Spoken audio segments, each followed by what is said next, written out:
Hello everyone!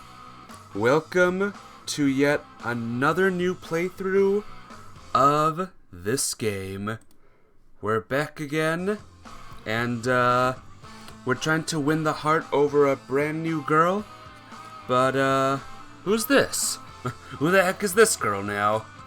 She appeared last time, and yeah, I don't know who this is. I don't know. Do I trust her? Anyway, let's keep on going. Hopefully we get some progress done today. Some big progress. Hey Eliza! How you doing today? What's up? Hope you're doing good. Hey Eliza, in case you haven't noticed, Ellie doesn't exactly look like she's Japanese herself. Alright, just thought I should let you know that. I mean, heyo, you're gonna go in an hour? Alrighty, sounds good. Hey Angel Love, what's up? Good to see you today. I smirked. What? You? Kawashima, that's her name. Who the heck is this girl? Damn, Ellie sure could choose her friends. You're enjoying your weekend? That's good. I'm gonna enjoy my weekend too, and my whole week. I got a new game I'm playing tonight. Do you think I'm joking here? The girl was a head shorter than me, but clearly convinced of her superiority. For a moment, I wanted to hit her with a Kabedan to see her reaction, but I stopped myself. Okay. Hey, Muffin. Muffillo, welcome to the stream. You're here early. Did you change? Oh, you couldn't even hear me. You missed marbles yesterday? Ah, dang.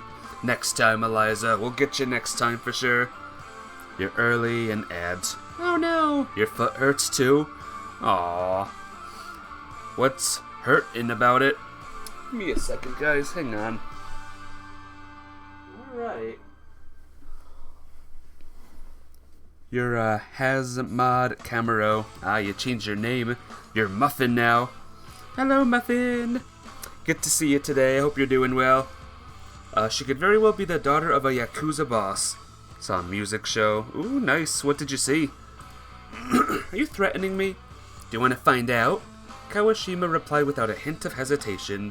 I couldn't say the same about myself, though. Alright, so what do you suppose I did wrong? Like you didn't know. Let's not play the guessing game. Weren't you the one to accuse Ellie-chan of things like that she kidnapped a person, took them out to the forest and buried them there?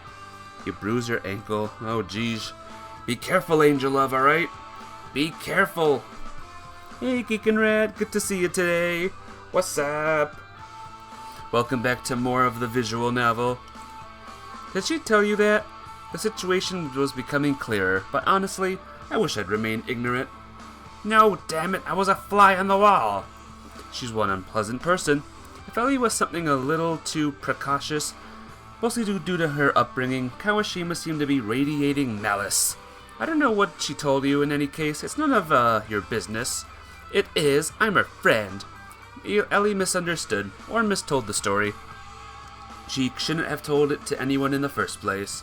It was a private conversation, it had nothing to do with anyone else. The angrier I got, the more stupid my excuses sounded, and the wider the grin on Kawashima's face grew. I wondered why Ellie hadn't said anything about Kagome's participation in that conversation. It comes every single year in Denmark. There's 8 anticipants that sing a song, then there's a third, second, and first place. Ooh! Hope someone good won. I hope someone really, really good won and become the next Denmark Idol or something. That was cool though. I hope you had a good time. Look at him whine. Is that all? That's enough for the police. The police? At least it wasn't the Yakuza. Well, let's go together. You can tell your version, and I'll tell mine. We will. She repeated less confidently. Well, what are we waiting for? Grab Ellie and let's go. She was about to reply with something, but then the bell rang. Fine, but I'm not done with you yet. I don't know what you're trying at, but I'm watching you. Psh, Columbo my ass. I waved a hand after her and hurried to my class. You always come when it's at 1 hour, you're at 1 minute. Hey, you've arrived at the 5-minute mark, I think. So you're early today. It felt rushed compared to the earlier years. Oh no. What does that mean? Oh dear. Did you see the art? I did, Angel Love. It was good. I saw Nargacuga and, what's her name? Catherine. Well done, I say. Well done on those artworks. So what the hell was that? Why would she tell anyone about something like this? Wouldn't it be hard to find a reason to pick on Ellie if I wanted to? But she never came across as a stupid girl to me. Or was it some sort of clever game on her part? To get as many allies as possible. And what? No matter what your angle, it didn't look at it like a well thought out or organized plan. More like an upset schoolgirl complaining to her friend about the school bore. Kobayashi Jun had asked me to look after Iwamura, but if we continued down this track, her own granddaughter would take both myself and Kagome right to the scaffold. I was sure he would immediately take action if rumors would start spreading that Ellie was involved in some shady stuff. Having passed through just one set of hands, or ears, the disappearance of Kagome's father is transformed from a kidnapping by a corporation to the murder in the woods by a schoolgirl. If Kawashima were to tell someone else, new details would crop up. Damn it, I couldn't let that happen. And the worst thing was that Ellie apparently didn't realize how serious the situation was. Just like a little child had leaving keys in a car and closing all the doors, impressed with her own genius, no one could get inside now. Except that now the adults would have to deal with it. I had to talk to her the moment I could. The lesson had ended and I was about to start looking for Ellie when Kyosuke stopped me. Nick, do you have a minute? No. I replied harshly. Michael and I need to talk to you. Michael? Our American friend was indeed hiding behind Kyosuke's massive body. Nick? He gave me a questioning look. You can never tell what's on Michael's mind. Could be tomorrow's test, could be secret reports on American military bases in Okinawa. They surrounded my desk. Kyosuke grabbed a chair sitting next to me, while Michael kept standing, just leaning forward a bit. It was becoming clear that the conversation was meant to be private. Guys, I really gotta go. I pleaded. Go where? We won't keep you for long. Break's only 10 minutes. Fine. Ellie had already made a mess. Another hour wasn't going to change anything. I sighed and closed my eyes for a moment. Okay, what's this about? We've noticed recently that you have, how should I phrase this, become close with one of our classmates. Kyosuke was stumbling over his words, so Michael took the floor. We're talking about Iwamura-san. Kagome? What does she have to do with anything? See, she's already Kagome. Kyosuke, you know perfectly well I've never understood the local obsession with formalities. I guarantee that Kagome doesn't respect you at all, any more than anyone else in the school. On the other hand, it's surprising you noticed her existence in the first place. That's exactly the problem, Nick. What do you mean? It seemed that recently you started paying too much attention to Iwamura-san, and the attention seems to be mutual. What are you two getting at? I knew full well what they were getting at, but didn't want to admit it even to myself. We have nothing against it, don't get us wrong. Kyosuke waved his hands, drawing questioning looks from our classmates. He continued in a half-whisper. We realize that the heart is a wild thing. What? You? There's nothing between us. I shouted, but quickly shut myself up. Good thing Kagome wasn't in the classroom. See, I told you. Kyosuke jabbed Michael with his elbow. Himitsu-chan. Himitsu and I, we're just friends, I said with less confidence. We aren't the only ones who noticed that you've grown quite close with Iwamura-san. Even if I have, what of it? I'm gonna play Among Us while watching the stream. Alrighty, Eliza. Don't be sus, alright? Make sure to find the imposters. What are these sentences I'm saying? I don't know, but make sure you do all that stuff, alright? I wish you luck. You do know what kind of reputation she has, right? No, I don't. What about it? Well, there are rumors. You will do your best, bestie. You will do your best, besties. Yay! Rumors, huh? And you're the expert there, naturally. Nick, we just want to warn you. Damn, you two. I don't mind Kyosuke, it's almost his job. But why are you getting into this? Michael frowned, but said nothing. Nick, seriously, people are telling stories. I don't mean that you should believe all of them, but there's no smoke without fire. Alright, what are people saying about her? I asked coldly, feeling myself starting to boil up. Why was I reacting like that? Was it my desire to protect Kagome? At that moment, it didn't even cross my mind to ask so strange a question. Kyosuke, don't. Michael carefully put a hand on his shoulder, but Kyosuke was hard to stop when he had decided that everyone around had to hear his opinion. It's no secret Iwamura-san isn't from a particularly wealthy family. Of course, that's not a crime of itself, but people say she has some issues with social responsibility, if you know what I mean. And who says that? Probably the same people that bully her, and why would you believe them? I mean, I don't, but that was exactly what had been happening that morning a week ago, at the school gate, bullying. But I couldn't even imagine normal students like Kyosuke and Michael forming their opinions on Kagome just based on the rumors that those bastards were spreading. She works at a restaurant, her grandfather's restaurant. She cooks and takes orders, and she doesn't sell her body. How do you know? Wouldn't you like to know? I've been there. Michael, I raised my eyes pleading with him. You were the last person I expect this from. Sorry, Nick. He looked away in shame, but Iwamura just doesn't look like the kind of girl to come from a good background. So that's how you think whores usually act, distant and reserved? Hell, guys, I don't know what to say. We aren't accusing her of anything but the public opinion. Like, why is this conversation in the game? This is taking way too long. Move on now.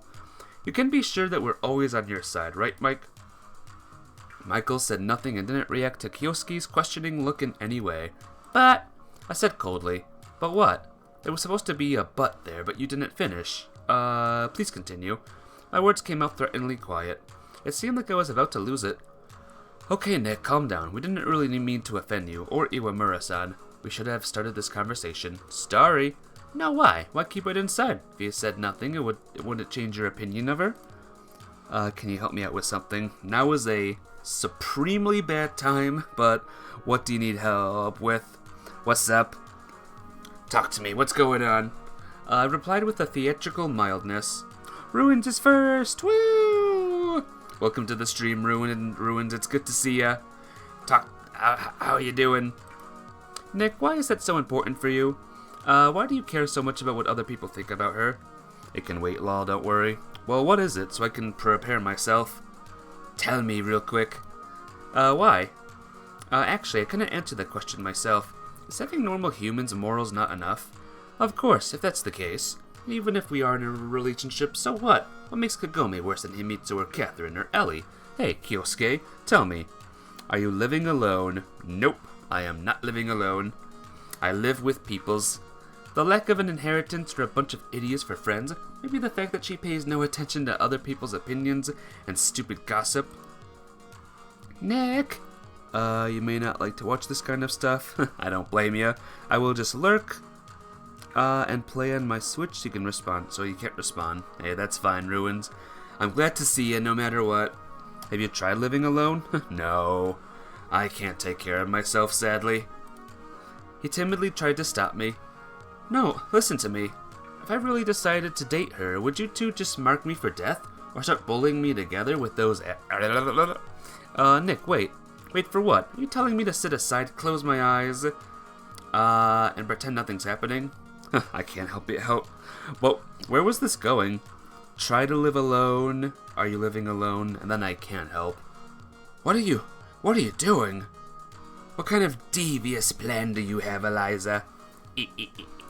If you are, though, I thought better of you. You should at least know that I believe Kagome is a good person.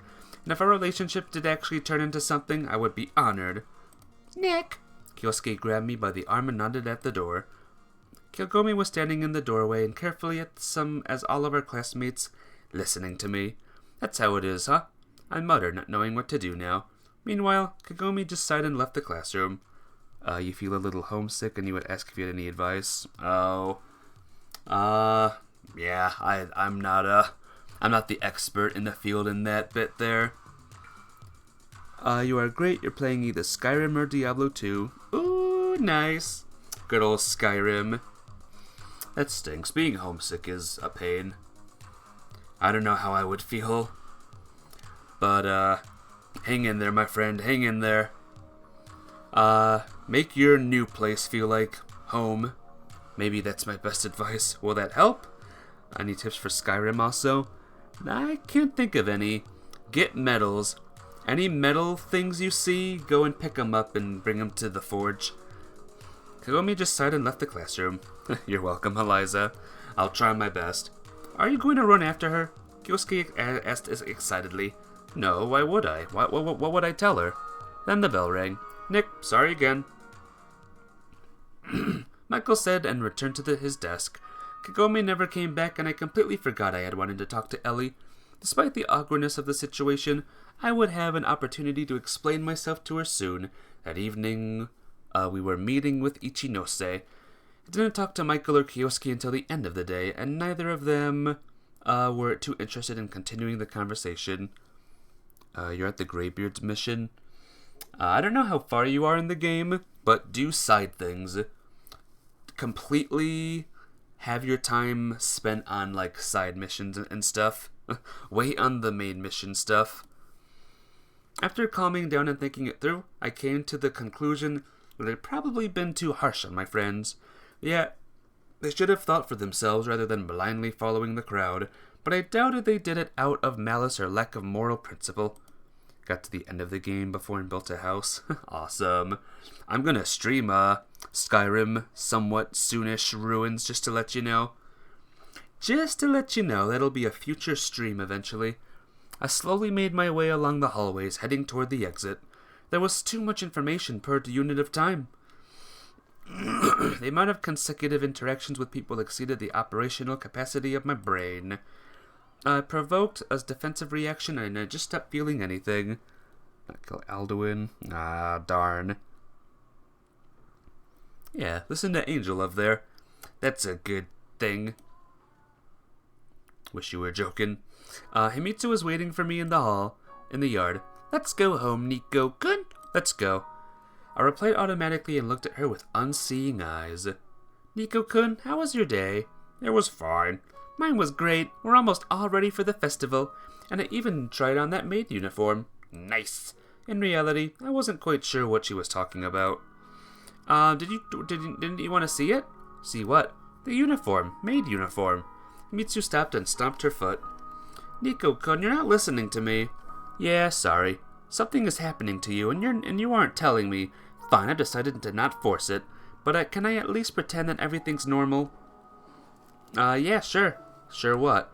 I sighed and tried to focus on her face to figure out what Himitsu wanted from me. Sunshine, I'm really tired today, honest. I just want to go home and fall asleep. And what made you so tired? Well, I started, but I couldn't come up with anything. At the very least, it's complicated. And you aren't going to tell me what's so complicated again, are you? I can't really. You could just say I signed a non-disclosure agreement. Of course, it would have made much easier to just tell her already. At least then I wouldn't need to tortuously come up with excuses, straining my already poorly functioning brainus. Nico-kun, I don't want to say it, but are you lying to me? Want to believe you, of course I do, but when you constantly keep things away from me, becoming more and more difficult. Do you know Kobayashi Ellie? Suddenly got an idea. Not personally, but everyone knows her. Yeah, so we're having an affair. Ah! Himitsu said and frowned. You should have said you sell drugs. That would have been easier to believe. So you think I'm not good enough for Ellie? Mitsu sighed heavily and kept on walking. You should have phrased the question differently. Who else besides me could put up with all this? Yeah, sure, sorry. I warily followed her. I'm home! When we reached home, I realized I had an awful, maddening amount of time left before the meeting with Kagome, and I had nothing to fill it with. Moreover, even the thought of existing until the evening was making me uncomfortable. Will you come in? Asked shyly. Not today. Why? Why, Nico-kun? Wow, are you really interested? You have nothing else to do. Something else? Himitsu paused. How could I possibly have anything else to do? You're my job, hobby, duty, and cross all in one. Hey, Migo. How you doing today? It's good to see ya. I haven't seen you in years. Sorry. Yes, I hadn't always treated her nicely, especially these days, but why this sudden burst of dark irony? As if it was Catherine who was standing before me. No, I can't come in today. We'll see each other tomorrow. Bye! She didn't wait for my reply, quickly crossed the street. What have you been up to, Migo? Well, that was a conversation. Quick question. Let's hear it. Let's hear it. Awkwardness surrounded me on all sides. I didn't know what to tell Kagome after that ambiguous scene she witnessed when I was arguing with the guys. I didn't know how harsh I was supposed to be with Ellie, so that she would understand what she could tell her friends, and what she kept better to herself. Do you play Fortnite with viewers? I'll be playing Fortnite with viewers next week. This week, actually. It's Sunday. It's a new week. Next Sunday and Saturday, Migo, I'll be playing with viewers. Ellie! Looked at the bass guitar that was patiently collecting dust next to my bed.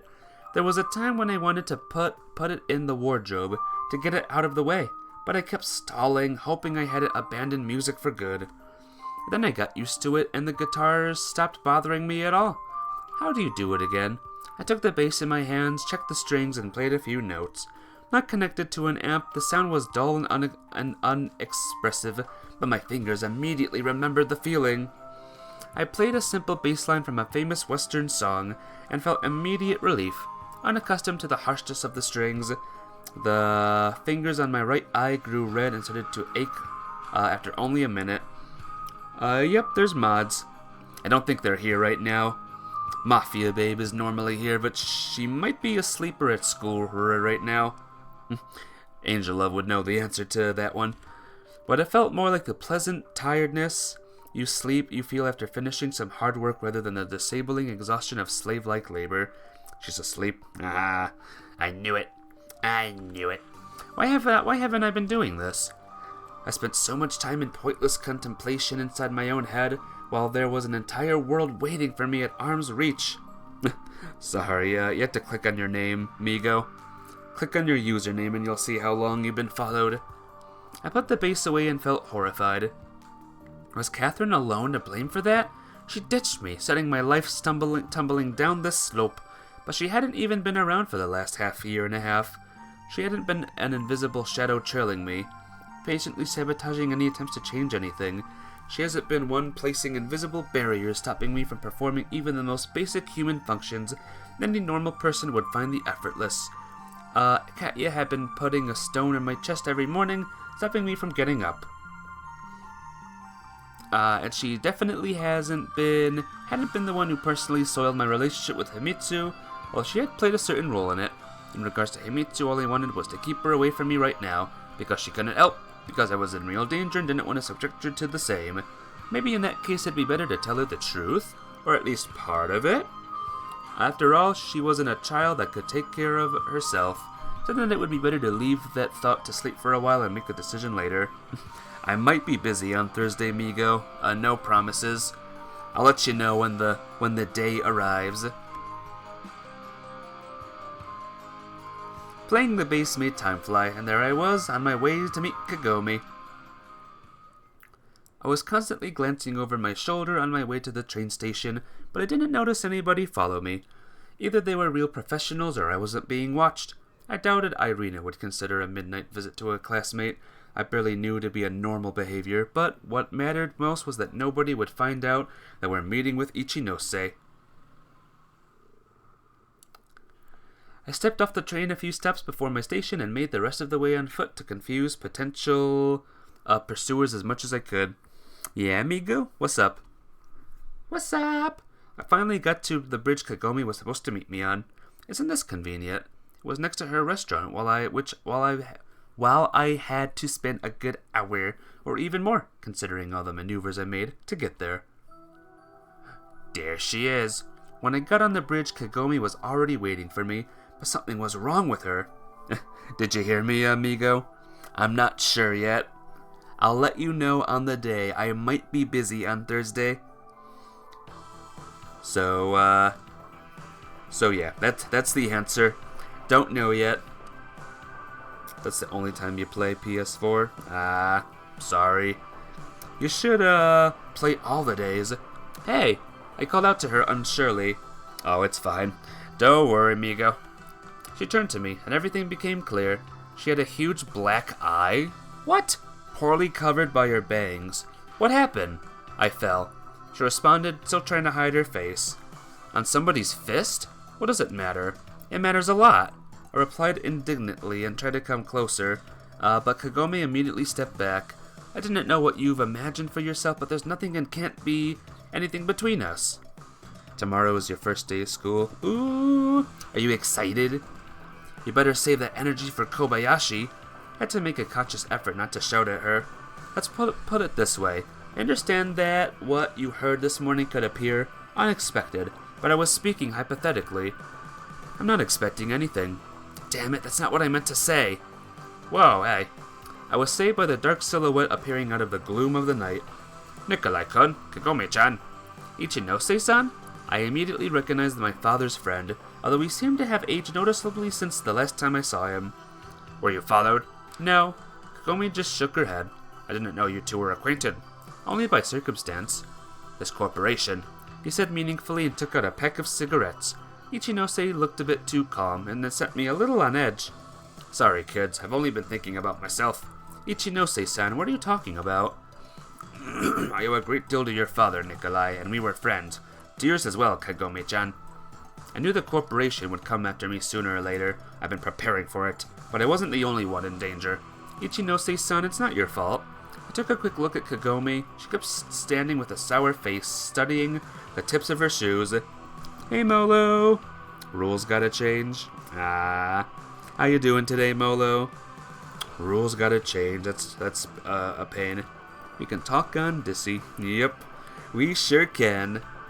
Maybe Ichinose's apologies hadn't quite satisfied her. One way or another, we all knew the risks of being involved in the project. I just had more luck.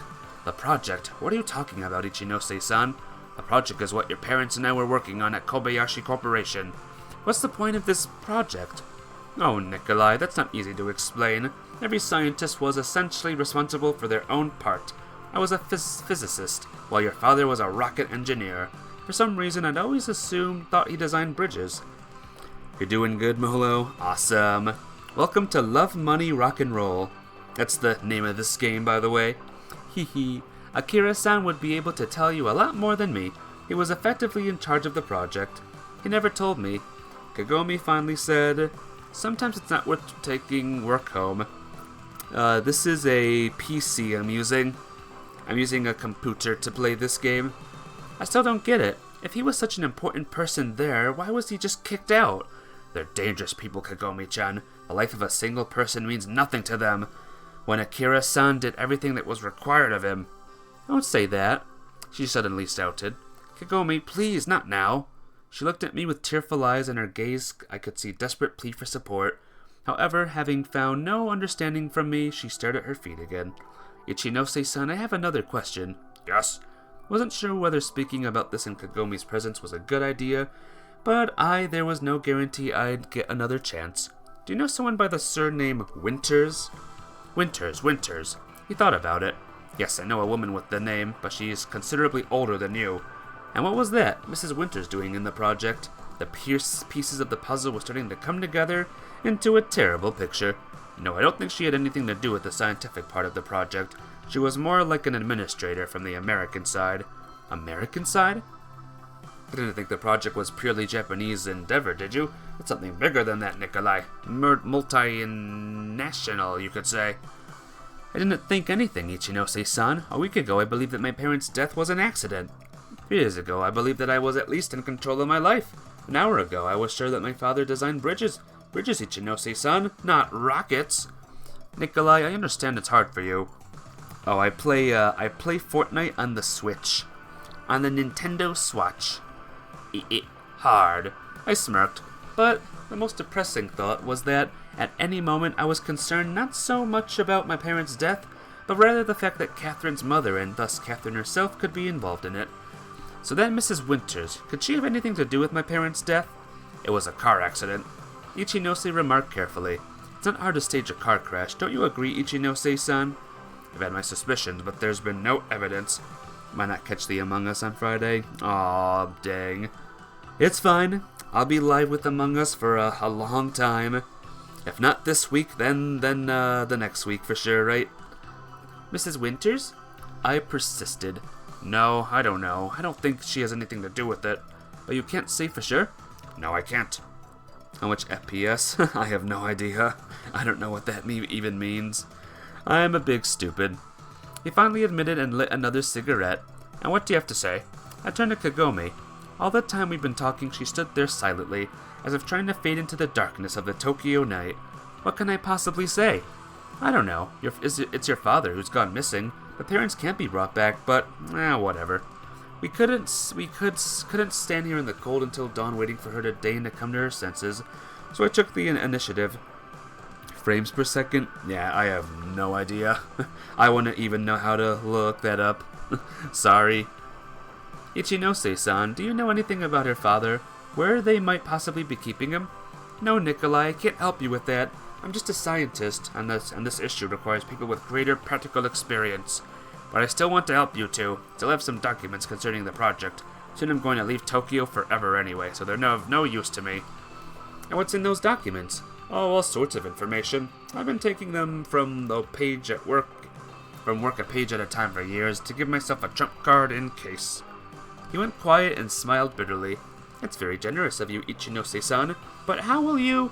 Oh, don't worry, I'll manage. Besides, I've lived long enough already. Time to let the next generation take the stage. Thank you. I didn't know what else to say. Then I'll see you tomorrow. Same place, same time. We'll be there. Kagome-chan, I hope your father will be alright. Kagome just nodded, her head still cast down. Well, happy now? When Ichinose-san disappeared into the night, I snapped at Iwamura. What the hell was that? Ichinose could be our only chance to get information we need. You were standing there freezing up like you were a kid at a talent show. You managed well enough without my help. What else do you need? What else? How dare you? I actually lost my breath from anger. The game said car crash. Who died in a car crash? The main character's parents did. Quote unquote, supposedly. One of the kindness streamers. Thank you. I try to be as kind as I can, because that's what I owe you guys. Kindness, kindness, and even more kindness. It's not like they stole my father. We'll see when he hands over the documents. That's it. See you tomorrow. Suddenly, Kagome took off, walking quickly away. Fine, go. I shouted after her and was left standing alone in the middle of the night in an unfamiliar district. I think there was a phone booth around here. And indeed, half an hour later, I was sitting in the back seat of a taxi as it leisurely brought me home. Want to know why you do not play Fortnite on PC? I play it better on the Switch. I like it on the Switch better. I played it on the PC one time and it was lagging like crazy.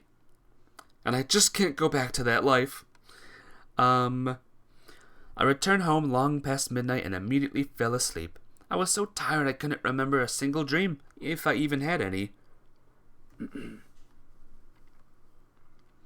Come morning, my head was foggy and I couldn't concentrate, but I had no time for self-pity. Unsolved problems kept piling up. It was beyond my ability to solve most of them, but I could still do something. Plug the Switch controllers. I don't know how to do that. I don't know any of this stuff. I don't know how to do that, bro. Kagome's black eye kept bothering me. I didn't know what was stronger, the care for her I didn't even understand myself, or the fear of what her emotions could drive her to. Bluetooth? I don't think I've even seen a Bluetooth device in my lifetime. I don't know how to do that stuff. Did it really matter right now? Keeping her sensible was in my best interest. Kobayashi Jun had made that very clear. There wasn't much to make breakfast with, so I headed right for school. I found Kyosuke, who was clearly bored of doing nothing, and immediately took him aside to talk. Have something only you can help with. I trustingly put my arm around his shoulder and lowered my head so that he could hear me clearly. It's about Iwamura. Hold up, I'll say right away, I have no desire to listen to another lecture like yesterday. What will it take to be a model, T? Don't worry about that, Migo. For now, just concentrate on, like, your own life, and listening to the story, and... yeah, I already have, great mods. Great, amazing mods, who I trust with my life. And Chad is normally nice, so I don't really need, any more. You guys are good. You guys are the epic and the good. Nick, She's being bullied, right? Kyosuke took his time to reply and looked genuinely concerned. Well, yes, I guess. Kyosuke, I'm not about to moralize you. I just need information. Who else can I ask if not you? Yeah, don't worry. Don't worry about being the mod. Nick, are you sure you want to get any deeper into this? You don't understand. Maybe I don't, but what I do understand is that the people you're going up against are practically forces of nature. I might pity Iwamura too, but do you want to take your place? What? Nick, you know this isn't a regular school, and even if it was, there's always people who need some way to prove their status. That streaming, would you watch? I would, Migo. You just gotta let me when you stream. Let me know when you stream, and then I'll do the watch. Haha. By beating others? Beat what? No! I turned and quickly looked around the classroom, but Kagome was yet to arrive. You'll see for yourself soon. Nick, I'm just trying to stop you from doing anything rash, that's all. You might think you're doing the right thing for the right reason, but in the end you'll only make things worse. Aw, thanks, Migo. Appreciate yous. For both you and Iwamura-san. I appreciate your concern. Kyosuke looked at me with such pain in his eyes that I couldn't help but feel ashamed for stepping at him and Michael yesterday. Fine. My friend finally sighed and dragged me out to the hall. I don't think anyone will hear us here. So? You must know Asakura-san from our class. Don't know how to do that. Try to get a PC if you can. On mobile, it's tougher. Let's just say I do. I vaguely recall that she was the girl sitting next to Michael. Come on, get it together. She was with Ellie-sama in the canteen that time. Apparently he was referring to the accident with the orange juice. Alright. And she wasn't there alone. There were a few other girls, for example, Kawashima-san. I know that one. How come? Kyosuke immediately squinted, making a sly expression. I'm the one asking questions today. Alright. So you want to say that out of all of them are part of Ellie's clique? Something like that, yes. It was hard for me to believe that all that bullying was happening with Ellie's silent approval. But it was even harder to believe that she didn't know about it. Where can I find this Asakura? I didn't see her in class. They might be behind the school building now. Opposite the swimming pool on the far side. Got it, thanks. Nick, I warn you, he said after me. Uh-oh. What's going on here now? Kyosuke wasn't lying. I found her exactly where he said she'd be, surrounded by several other girls I didn't know. Kawashima was there too. Ladies, would you spare a cigarette? Get your own. One of them replied with disgust in her voice. Wait, I know you. You're in my class. Apologies, the name's Anoken. At your service. Well, what do you want? The plan I had set in my head on the way here seemed pretty good, but at the last moment I lost my confidence. Perhaps what I was going to say was correct per se, but who was I going to accuse them? Who was I to accuse them of anything? I wasn't their father, their teacher, a policeman, or even a friend. But no pain, no gain. I want you to leave Iwamura alone. Who? She's that beggar girl from my class. Remember, yesterday She didn't finish, only grinned even wider. And what do you care? Is it love? Would you look at this knight in shining armor? Did you lose your steed on the way? It's none of your business, just leave her alone. She hasn't done anything to you. And what if we don't? Then, I really had nothing to threaten them with. Then I'll tell the principal. Haha, go ahead. Do you think we're leeches like your beggar? Our parents are quite generous with their donations to the school. I thought the principal would risk losing their money over some garbage that found its way here. Was this what Kyosuke was talking about? He actually came early. Well done. You did. I don't know, guys. These girls are kind of nasty. I don't know if I like these girls all that much. These were the insurmountable forces of nature? Sure, you could call the KGB Incorporation that, but these arrogant girls? If they were guys, I could at least try to solve the problem with my fists. A bruised face tends to hurt less than a wounded pride. Well, why so quiet, lover boy? You know, in my country, you'd be sent to a prison camp. What? To dig a Belomor canal with a spade. Okay, sea canal. Okay, cool. He's completely crazy. They're two of a kind. I really had no idea what to do next. Unfortunately, I couldn't actually send them to a camp. I couldn't prescribe prophylactic slaps to the face, and for some reason I couldn't even bring myself to berate them. A growing anxiety nagged at me to run away already. Of course, I didn't want to acknowledge defeat and be reduced to the lowest form of life in their eyes, but that's what Kyosuke was talking about, right? Uh-oh. Okay. It is time for the guide. Stand your ground. Okay? I'm standing my ground. You think you're invincible? I barked at them, which made them deflate a little. Want me to give you a black eye too? Or you? What, weren't expecting that? What's going on here? Oh, what's going on here? Oh no. Bullies. Boy bullies. I turned around and saw the idiots I'd run into at the school gate a week ago. The ones I first saw bullying Kagome. Guys. The girls dropped their cigarettes and ran to them. Hey, you! One of them called to me. Well, if you stand your ground, you stand in to the end. I came closer. Asakura was the only one left, the other girls having run away. Not so brave now, are you? You think might makes right? Having the numbers puts you on top. Hang on, guys. Let me do something real quick.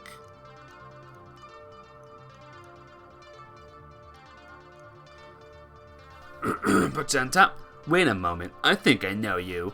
Guys, that's the prick we brought behind the bar. And you, Perceptive. You guys didn't get the memo last time. We can give you another one. He took a step forward, but then I heard a familiar voice. Yep, you did. Oh, you did your introduction? Cool. I'll have to check out your channel again soon, Molo. Nick! Everyone can read it. Be funny if you just call me on Discord. Yeah, don't do that. I'm in the middle of reading a very big thing right now. That'd be bad. Michael approached me quickly and stood by me. Is everything alright? I could see the signs of strained thinking on the thug's face. You're not worth getting my hands dirty. Of course, they still had numbers, 3 against 2, but people like them attack only when they feel they have an overwhelming advantage. They can't take the risk of losing. I found myself thinking that, to an extent, you could even call it a good strategy. Let's go, lads. We'll deal with him later. Nice hair, am I right, guys? Although they probably wouldn't have started a fight at the school in the middle of the day. Asakura left with them without even looking at me.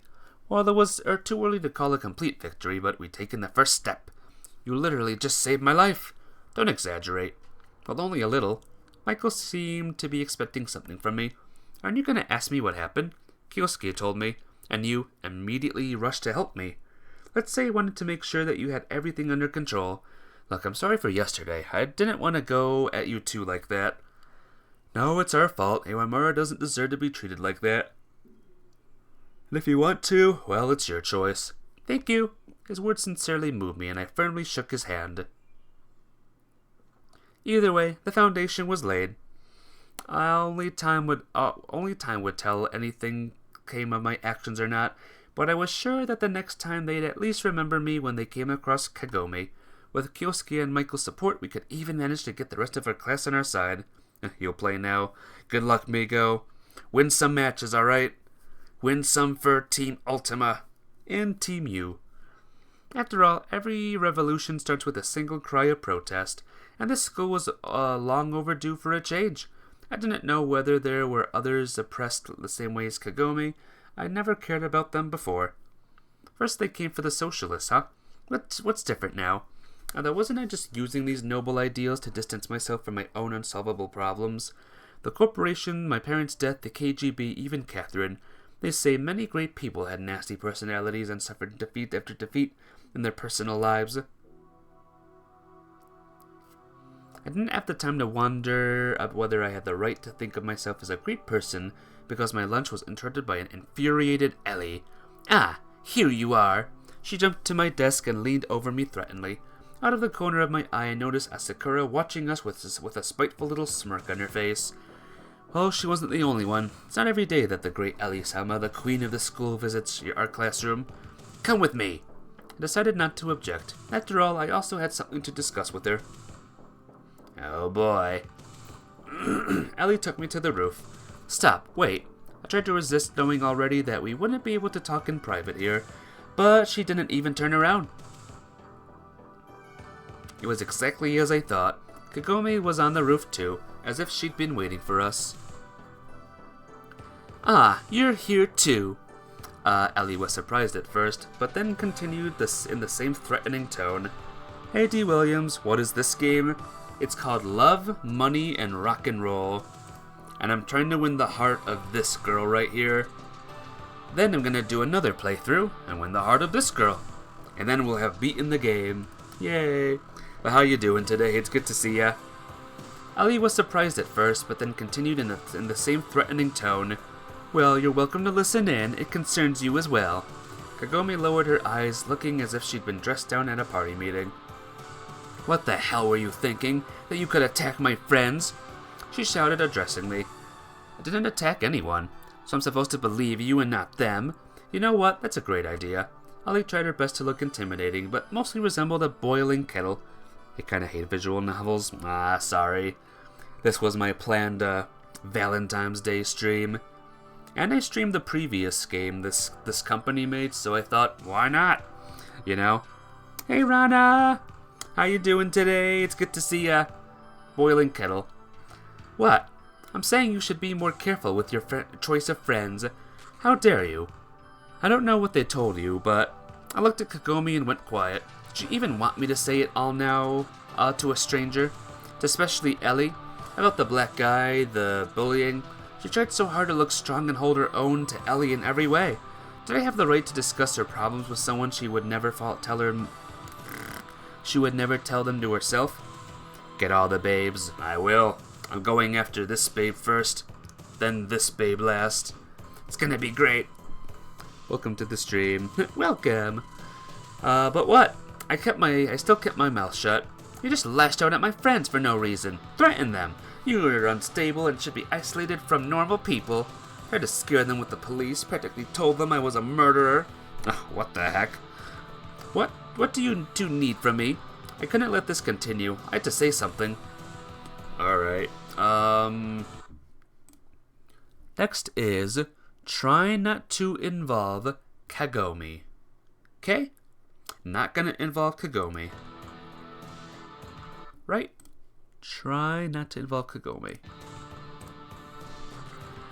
Your friend Kawashima came at me yesterday. She was saying some garbage about me threatening you with the police. As if you two weren't threatening me.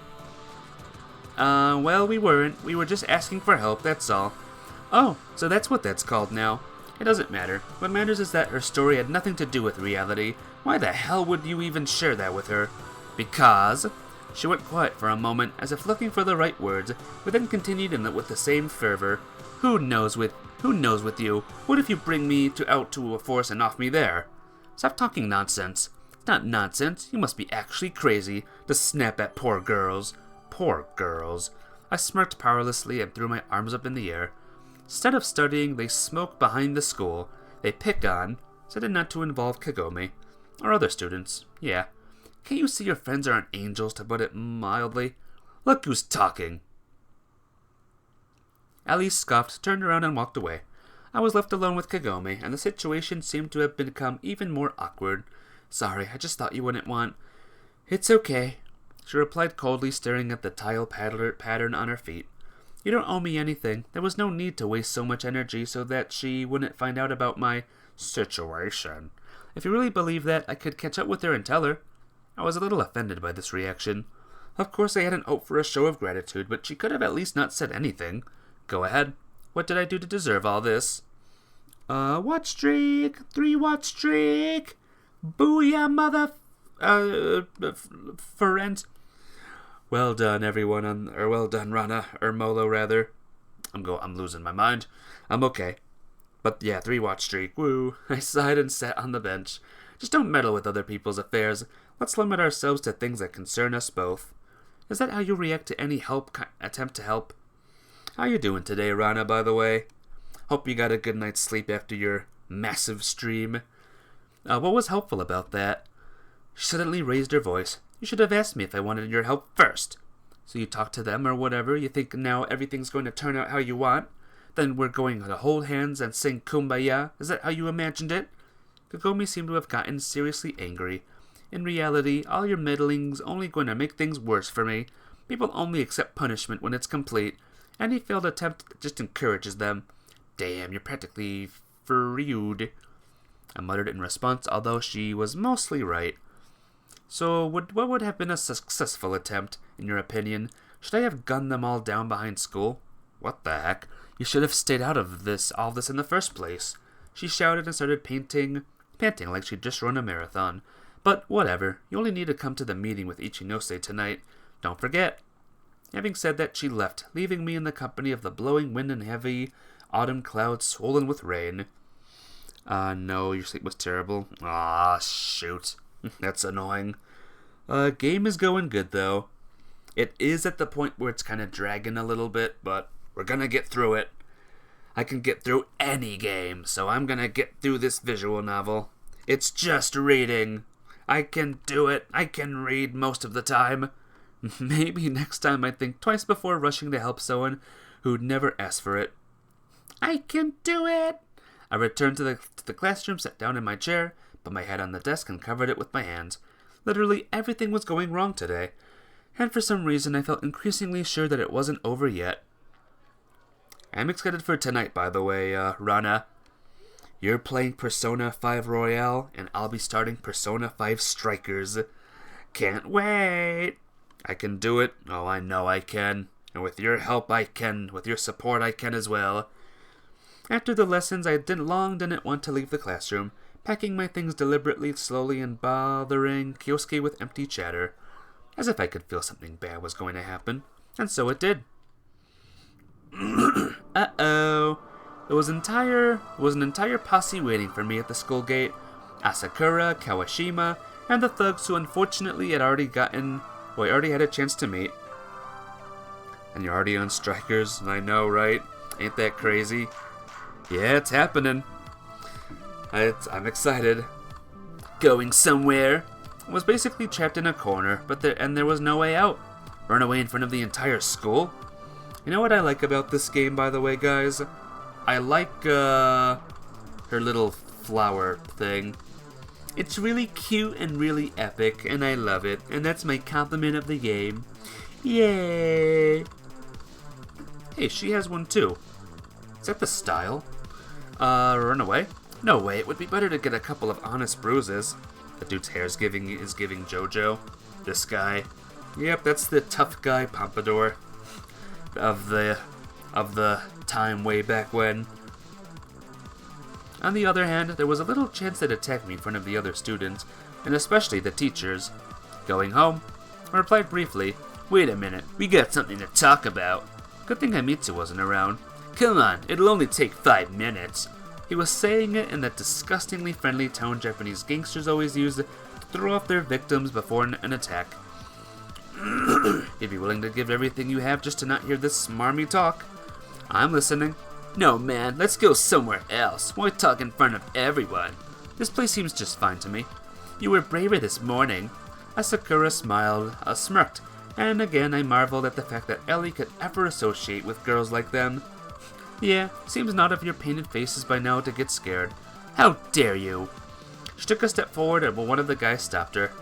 Come on, man, we just wanted to talk to you. You're being rude already. I know how you talk to people. I got first-hand experience. Man, don't start. What's going on here? A menacing voice sounded behind my back. Ellie? Ellie-chan? Kobayashi-san. It was no exaggeration to say that Ellie saved me. What are you guys up to here? Seemingly so confident just a second ago, they all looked away. You see, Ellie, all I see is you gaining up on a single person. I just wanted to talk.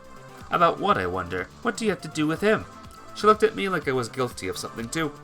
Nick told me about you. I should have listened. Ellie-chan, I was just worried about you. And you were going to express your worry by attacking everyone I know who isn't you? But you said yourself that he... I've said a lot. She got embarrassed for a second, but quickly recovered, and continued in the same confident tone. I'm capable of deciding who I talk to, and I don't need your approval, or your help. Indeed, help can be very unwelcome. Ellie, but we... I'm done talking about it. The brave Sonder Kamado. What the heck? Special unit in German. Death units. Oh dear. No choice but to leave the field of their potential battle with their heads lowered. Thank you! Once we were left alone, I expressed my sincere gratitude to Ellie. If you think I did it for you... Oh, come on. Fine. I did it for you. She smiled and her cheeks reddened slightly. They really were in the wrong here. I'm surprised you've never noticed before. Not the perfect translation in the world, but it's done its job so far. It's good. You know, whatever you might think, I don't have much of a choice of friends. You don't? A position imposes certain obligations. Does it seem to bother you much when jump around on stage with a guitar? That's not the same, she protested fiercely. Yeah? What's the difference?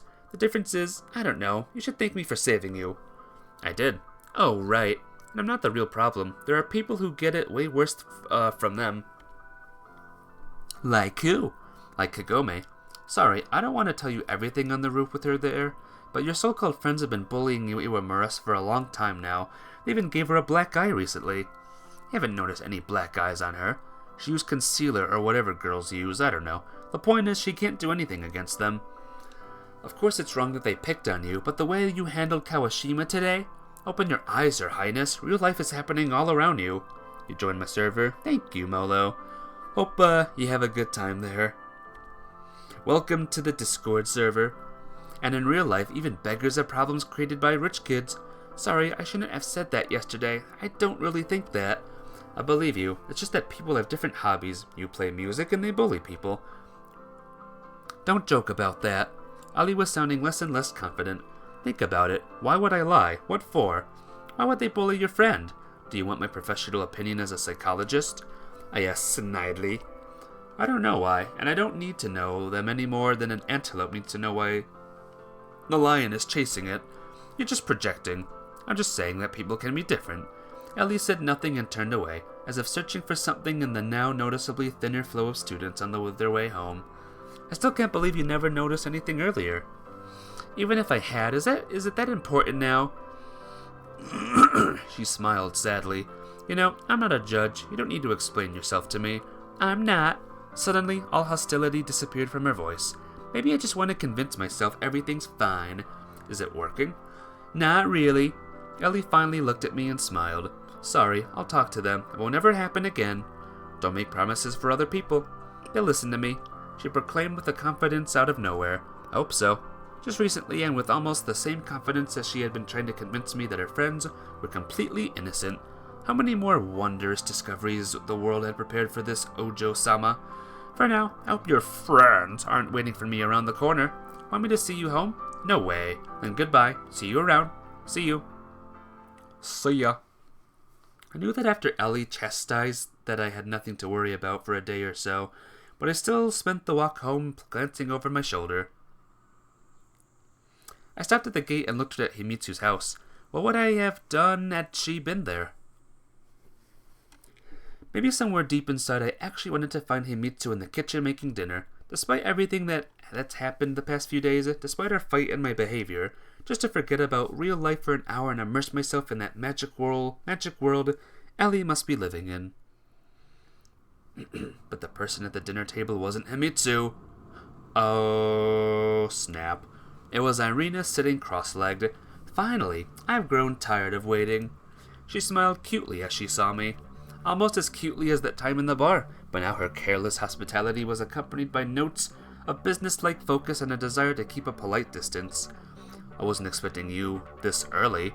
You should have. She frowned and seemingly turned into a different person. It's only been 3 days, and you managed to create such a stir. What exactly is so confusing about the words behave normally, Nikolai? I don't know what you're talking about. I lied but still looked away. Her observant gaze was piercing right through me. Yes, you do. First you got involved with that girl Akira, Iwamura, I specified, realizing that there was no point denying it. So I was being followed after all?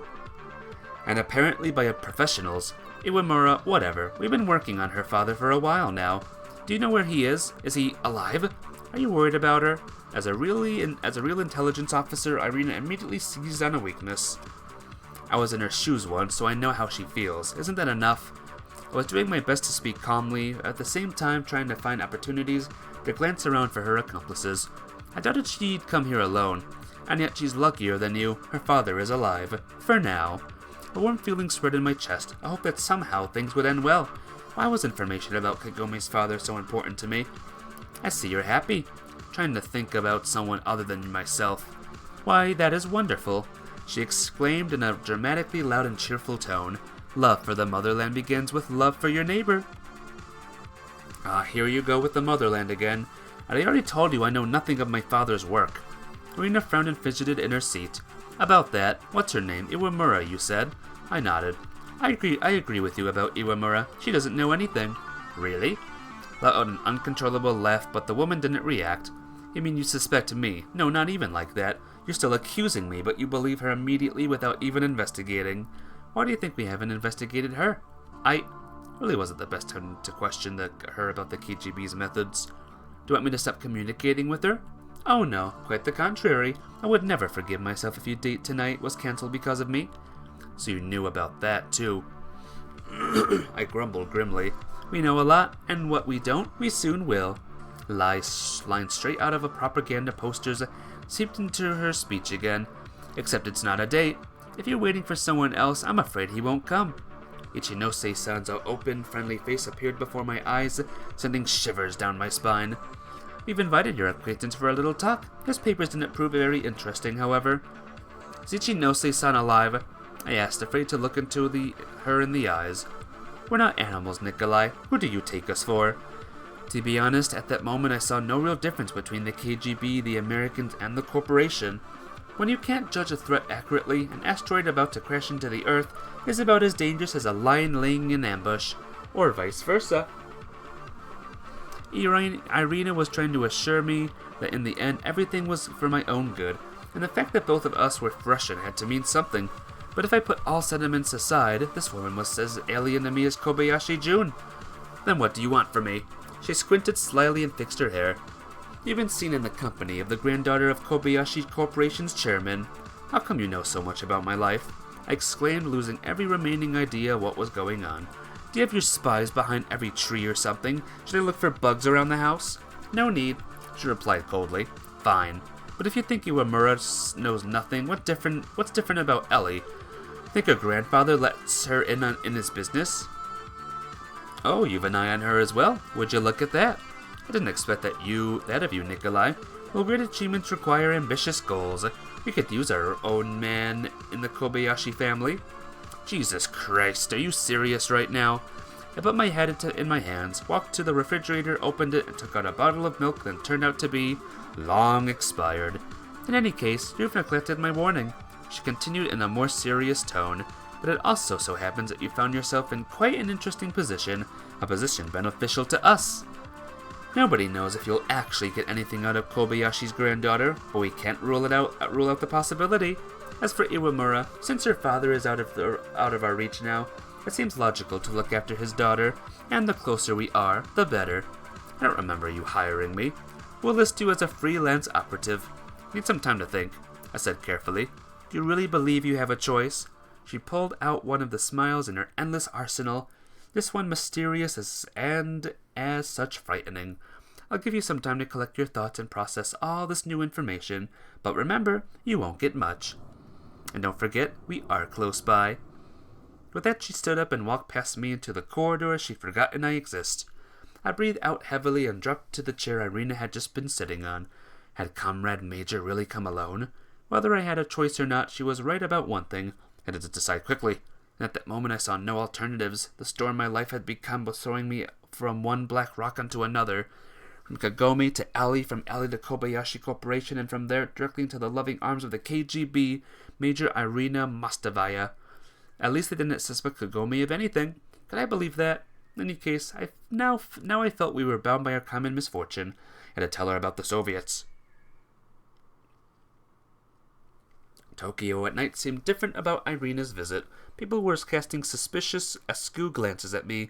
Sinister shadows were jumping along the walls of every house, and the enemy was behind every corner. I was paranoid to the point where even regular car horns made me jump, but no matter how hard I tried, I never managed to see my real pursuers. Maybe worrying so much wasn't even worth it if the KGB knew where I was going and who I was meeting anyway. The train car lazily spat out the last half-asleep passengers at the station closest to the meeting point. This time there was no point in coming out earlier, so I arrived 40 minutes before the agreed hour. It was unbearable to just stand on the bridge, so I kept walking in circles waiting for Kagome. And then 5 minutes before midnight, she finally appeared. "You're early," she noted grimly, like she was commenting a prisoner who showed up early to his execution and was beaming with enthusiasm. I just got here. I lied, not even knowing why. Sorry for today's episode on the roof. I didn't really want it to end like that. Never mind. Does it really matter now? Let's go. We shouldn't make Ichinose-san wait. About that. I scratched my neck, collecting my thoughts. He won't come. What do you mean he won't come? Kagome asked with genuine surprise. I should have told you everything earlier, but I didn't want to create even more problems for you. In reality, I of course hadn't wanted to create more problems for myself, knowing how she'd react. But it was too late to hide anything now. Promise that you're going to listen to me and won't jump to conclusions. Spit it out already.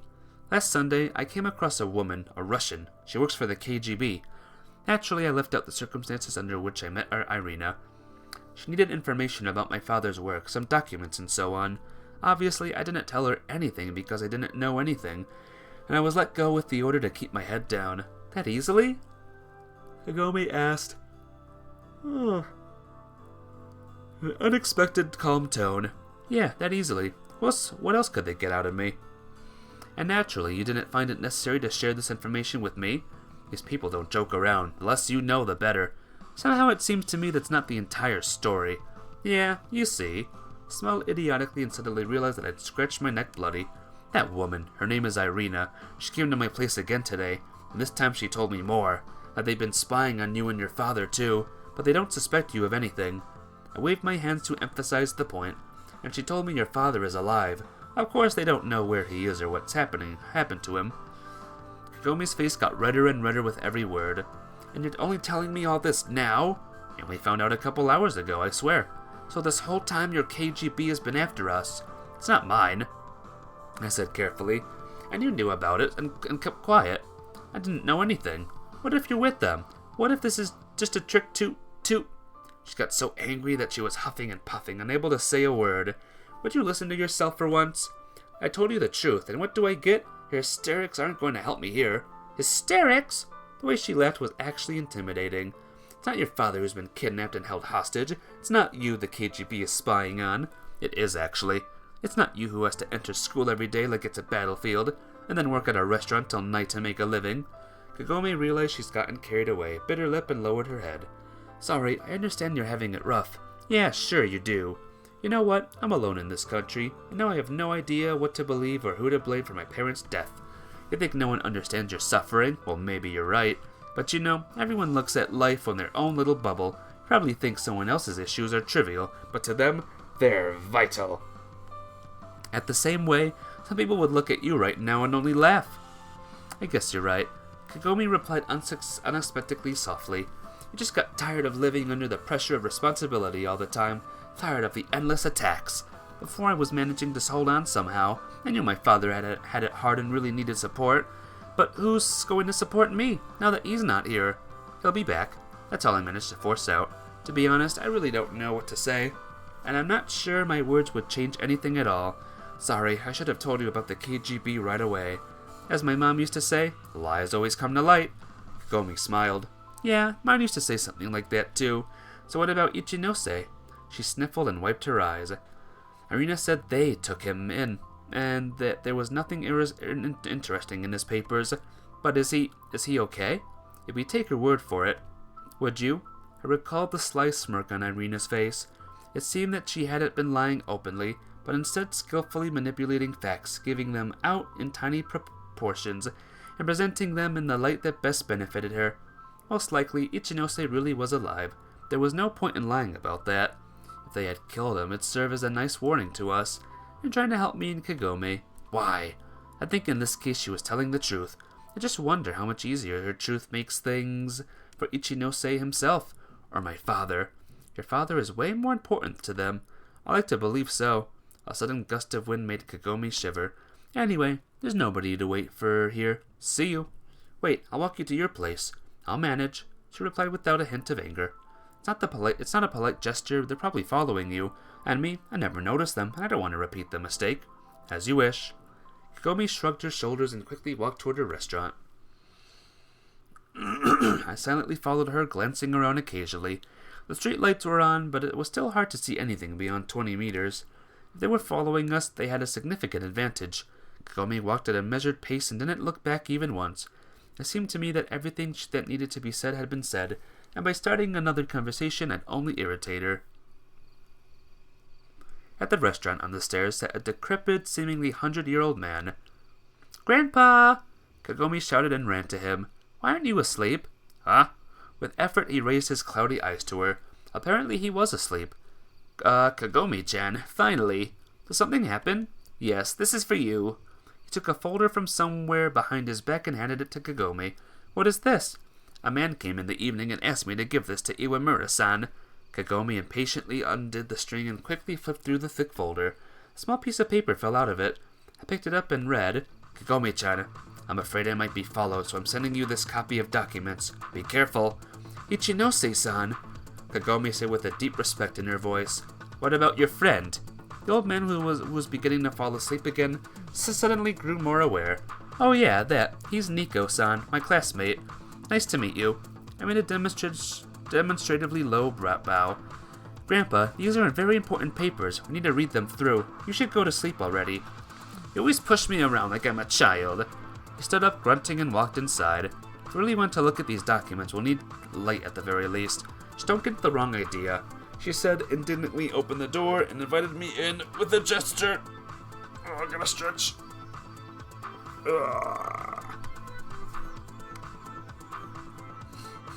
Ooh, I don't think I've seen... Oh no, I think I've seen her room before. No, maybe not. I don't think I have. A minute later, I was standing in Kagome's room. Even though it was barely larger than my attic, everything in it was unusually to me, clean and orderly. There was no TV or VCR, and you'd be hard-pressed to find the space for them anyway. The furniture looked old, and it probably was. In general, I felt uncomfortable there, but I couldn't understand why.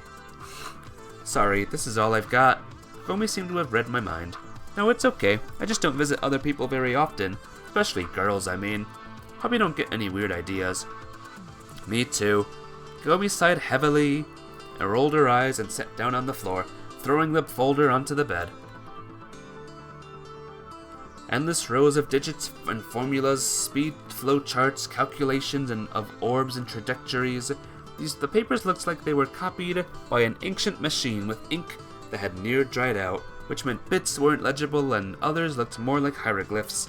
Any ideas? Why are you asking me? You have better grades than me.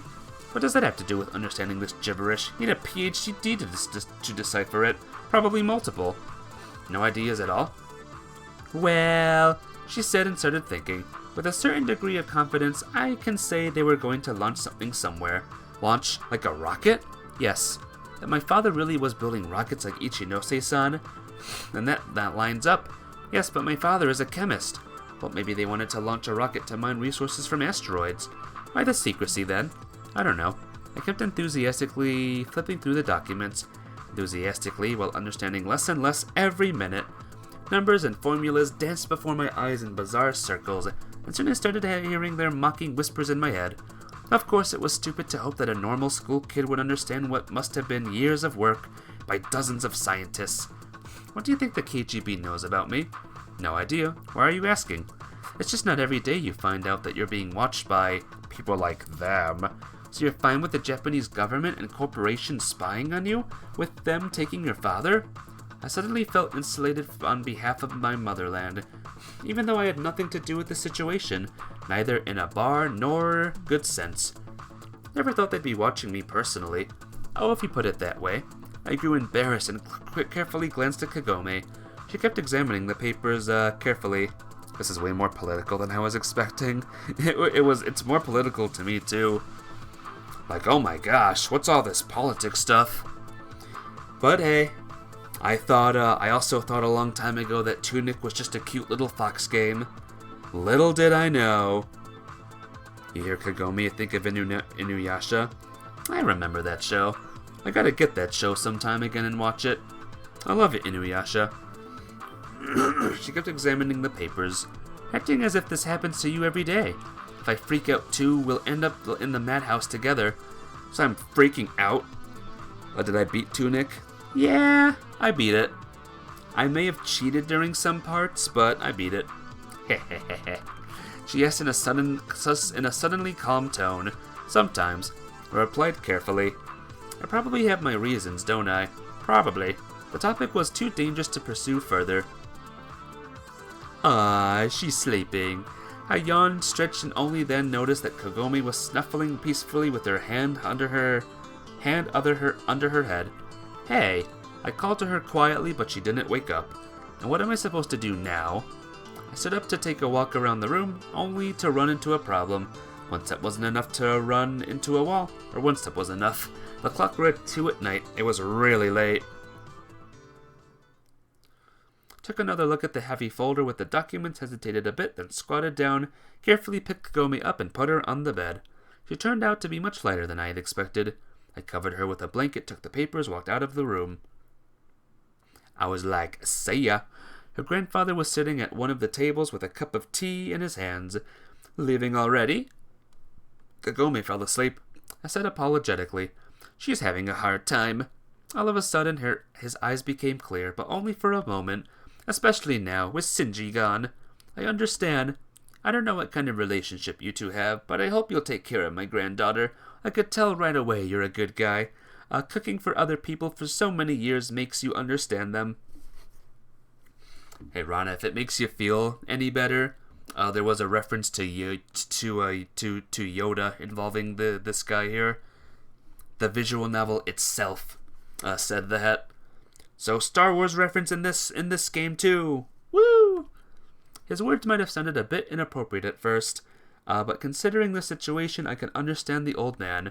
He probably wanted Kagome to live like a normal teen instead of working in this dying restaurant just to make ends meet. I'll do my best. The taxi was bringing me home through a dark Tokyo, flooded with electric lights. Yes, this is a 10 out of 10 game. One little Star Wars reference, boom, masterpiece. Heh. It seemed like the city hadn't changed at all in the last couple weeks. It was sleeping, not even suspecting that somewhere deep in its core, something terrible was brewing. Was this project a threat to a certain organizations, countries, continents, the entire planet? The solar system? The multiverse? I paid the driver and spent a while standing in front of my house, looking into the darkness, pointlessly trying to pick out my silent watchers. Eliza's gonna go. Bye, Eliza! Have a good flippin' night, and I will see you very, very soon, hopefully, for more of this crazy game. Give me a second. Okay, let's go.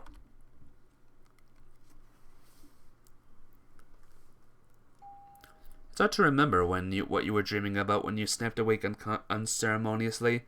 By the persistent ringing of a doorbell. Definitely wasn't Himitsu, since yesterday I had it locked the door from the inside. I didn't even have a chance to check what time it was, but the sun shining outside meant it was probably early morning. By the time I approached the door, the ringing gave way to furious knocking. I'm coming. Standing in the doorway was an infuriated Kagome. Where are the documents? Did you take them? Iwamura-san, do you even know what time it is? By the way, what time is it? The documents, she repeated in a threatening tone and unceremoniously squeezed herself inside, pushing me aside with an elbow. I obediently followed her. Aha! Kagome exclaimed victoriously, having discovered the documents on the kitchen table. I'd been so tired yesterday that I went to bed immediately after tossing them there. It's 6 o'clock, for God's sake! I pleaded after checking the time. No wonder I felt so terrible. I only managed to sleep for 3 hours, if that. Are the trains still running already, or did you come on foot? Who allowed you to take the documents? I thought it'd be safer this way. He thought. Next time think harder. She grabbed the entire pile of papers and prepared to leave. Wait, listen to me for a moment. Kagome suddenly stopped but didn't say a word. The KGB people already knew where I was going yesterday, so to a degree I had nothing to fear. And they must be following you as well. They may have seen the courier deliver these papers to your restaurant. She spent a while thinking deeply about it, like she'd been asking to solve a Millennium Challenge. Either way, Ichinose-san sent them to me. Millennium Challenge? Millennium Falcon Challenge? Maybe?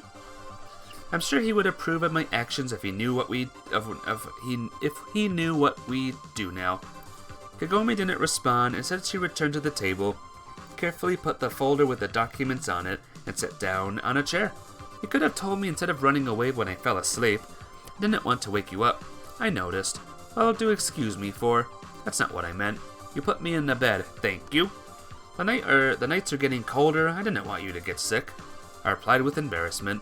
If it'll make you feel better, you can take the documents. You're right, I should have talked to you first. No, it's fine. What matters is that they're safe. We'll need them today. What for? I called an acquaintance of my father, and he agreed to meet with us. He's a scientist as well, so he'll likely get more out of these papers than either of us. That sounds good and all, but what about the surveillance? I'm confident nobody's been following me today. So was I until yesterday's visit from Irina. What made you think that she was telling the truth? What made me? I said slowly, and realized the thought had never crossed my mind. Just because you're paranoid doesn't mean you're not being followed. Is the opposite true? Could the seemingly obvious fact that I was being followed have made me paranoid? Why would you lie about something like that? And why wouldn't they be watching me? You think Soviet spies just casually walk around the streets in the middle of the day and follow anyone they want? I think the Japanese government might have something to say about that. Well, if you put it that way, it was probably stupid of me to assume Irina and her colleagues' actions met no resistance, and why would they risk exposing themselves over some school kid? But she knew things she couldn't have learned otherwise. Kagome thought about it. Maybe they watched my restaurant in your house, maybe our school as well. I don't know. But if they had an agent constantly following your every move, they wouldn't have enough men. It wasn't likely that Irina had brought an entire spy division with her from the USSR. Kagome was probably right about that, but you must know we have no way to make sure if any of that is true. If they really aren't watching us, we'll never find out. Could it be worse? She suddenly smirked and lazily leaned back in the chair. We might get killed. Is this really life? I think that as long as you're alive, healthy and sane, it is. We've only got one life, and shouldn't be so careless with it. Listen to this philosophizing. Listen to this existentialism. Pfeh! Kagome scoffed, walking to the fridge, opened it, and carefully checked its contents. What are you doing? I'm going to make breakfast. She suddenly froze, closed the door, turned to me, and added with a smirk. Unless my lord would object, of course. I personally hadn't eaten yet because I had to run to your place first thing in the morning. Your lord has no objections. I mocked her and left the kitchen to freshen up. 10 minutes later, varied plates, bowls, and pots appeared on the table. It was a traditional Japanese breakfast, except for the fish I didn't have. Honestly, I found it hard to grasp where Kagome had managed to find the ingredients to cook all this in the first place. Truly, a stone soup. Something not to your liking? What made you think that? Your expression. What expression? That one. She grumbled and started eating. Well, she was no worse a cook than Himitsu, as I already discovered. Just that Himitsu hadn't made a simple breakfast into such a feast in a long while. Maybe Kagome just wanted to show off a bit. Everyone loves having their talents appreciated, and it seemed to me she was extremely confident in her cooking. Everything was very tasty. You didn't expect? That's not what I meant. That's not what I wanted to. Forget it. Not any worse than your redhead friend's cooking? Himitsu, how do you know she cooks for me? You'd have to be blind not to notice that you bring a bento with you every day. Almost every day. I doubt you make them yourself. Fair enough, and no, not any worse. Thank you. I folded my hands into a praying gesture and gave her a demonstratively slow bow. You don't need to go that far. If you say so. So when and where would this acquaintance of yours be waiting for us? Are you sure that meeting at a train station in the morning during rush hour is a good idea? I spent the entire way on alert, trying to confuse any potential pursuers by choosing longer routes. Luckily, we had enough time for that. If they're really following us like you claim, then what does it matter? We won't be safe anywhere. You're right. I acknowledged reluctantly. Kagome's father acquaintance appeared right on time. He seemed to be about the same age as Ichinose, but looked more youthful, slim, fit, and energetic. His eyes still had a spark to them. We quickly decided that we should go to my favorite bar. It was close to the station, and there was little chance people would bother us at this hour. The bartender was peacefully dozing off behind the counter and didn't even give me a welcoming shout, just greeted me politely. Whoa, who's this guy now? Nishimura-san, this is Nikolai. Kagome introduced me briefly. Pleasure to meet you. Likewise, let's get to the point. I can see you got a lot of material. Nishimura quickly flipped through the folder, then picked up a few sheets, took them out, and started to examine them more carefully. Wait a minute. This is just a paper full of dots. What the heck is this? Well, very interesting. I fidgeted impatiently in my seat, like a student in front of the teacher checking his exam paper.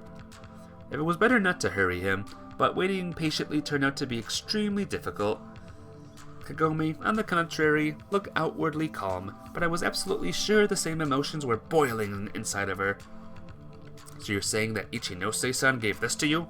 Do you know each other? Yes, we met on a few scientific conferences, but I wouldn't say we're personally acquainted. Then it wouldn't be wise to tell him what happened to Ichinose. To be honest, I had no idea what level of transparency was appropriate for when talking with the man. All Kagome had told me that we'd show him the documents, and I had no good reason to object. After all, I also wanted to find out more about all this, even though I was afraid to make a mistake. It's pretty strange that he gave such important documents to you, Kagome-chan. You see, my dad, she wasn't good at lying, especially lying about serious matters, while looking the other person in the eye. So I had to step in so as to not make him suspicious from the get-go. Come on, Kagome, there's nothing to be shy about. You see, Akira-san is in the hospital. Nothing serious, I hope. Nishimura asked with sincere sympathy in his voice. Nothing serious, it's just acute pancreatitis, but the doctors insisted on hospitalization. I had no idea he had I cursed at myself for the failed improvisation, but Nishimura continued. Though we haven't talked in a while, that's also why I was surprised by your call this morning. Sorry about that. It's fine. It's not like I'm busy at the moment. Life gets pretty boring in retirement. I could use a bit to shake up. It seemed like we got lucky. He spent some time studying the papers before I finally ran out of patience. Nishimura-san, have you figured anything out? He took his eyes off the documents and looked at me intently from over his glasses. Oh yes, a lot, except for one thing. How did this material end up in your hands? Is it that important? Kagome asked with irritation. It's important to me, to make sure you aren't trying to drag me into something bad. Not to mention, I heard that these efforts were going to be discontinued. He carefully looked first at me, then at Kagome, like a judge waiting for a response from the defendants. We're just asking for your help because we can't figure this thing out ourselves. No wonder. This... Suddenly, his voice trembled, and an expression of awe appeared on his face, as if those weren't simple paper sheets he was holding, but at the very least the bleeding icon of the Divine Mother. This is a scientific breakthrough that would push us years, maybe even decades ahead. And what's this breakthrough about? First, answer my question. Do you know what TikTok is? 'Cause that's what this paper is talking about. I looked at Kagome. She was sitting there with an expression of stubborn determination on her face. It was clear that she wasn't about to tell him anything even under torture. I wasn't so radical about it, but I didn't want to argue with her in front of Nishima. We told you Ichinose-san gave them to us. Indeed, and where is he? Nishimura-san, is that important? Of course it is. Do you understand that I'm discussing groundbreaking scientific discoveries with 2 high school students early in the morning at some mediocre cafe? What next? Will it turn out that this is in fact your work and I'm sitting in front of 2 future Nobel Prize winners? Kagome didn't know whether she had worked at Kobayashi Corporation before, but Nishimura surely looked very agitated. These papers. He leaned forward and covered his mouth with his hand. Are valuable enough to kill for. Nishimura-san, you're exaggerating. With every remaining bit of composure, I was doing my best to look calm and speak normally, but deep inside me was growing a feeling that we wouldn't get anything from him. At least not with this approach. Would you excuse us for a minute? I stood up and grabbed Kagome by the arm, so quickly that she didn't have time to object. We stepped aside. I have to tell him everything. Don't even think about it. You're the one who asked him to come, and now you're backing off? To be honest, I don't know him that well. And what the hell are we doing here? Do you have a better plan? We were talking loudly enough to wake the bartender, who had already wiped the dust from his eyes, and was looking at us carefully from behind the bar. I think that if we're already here, we could see this to the end.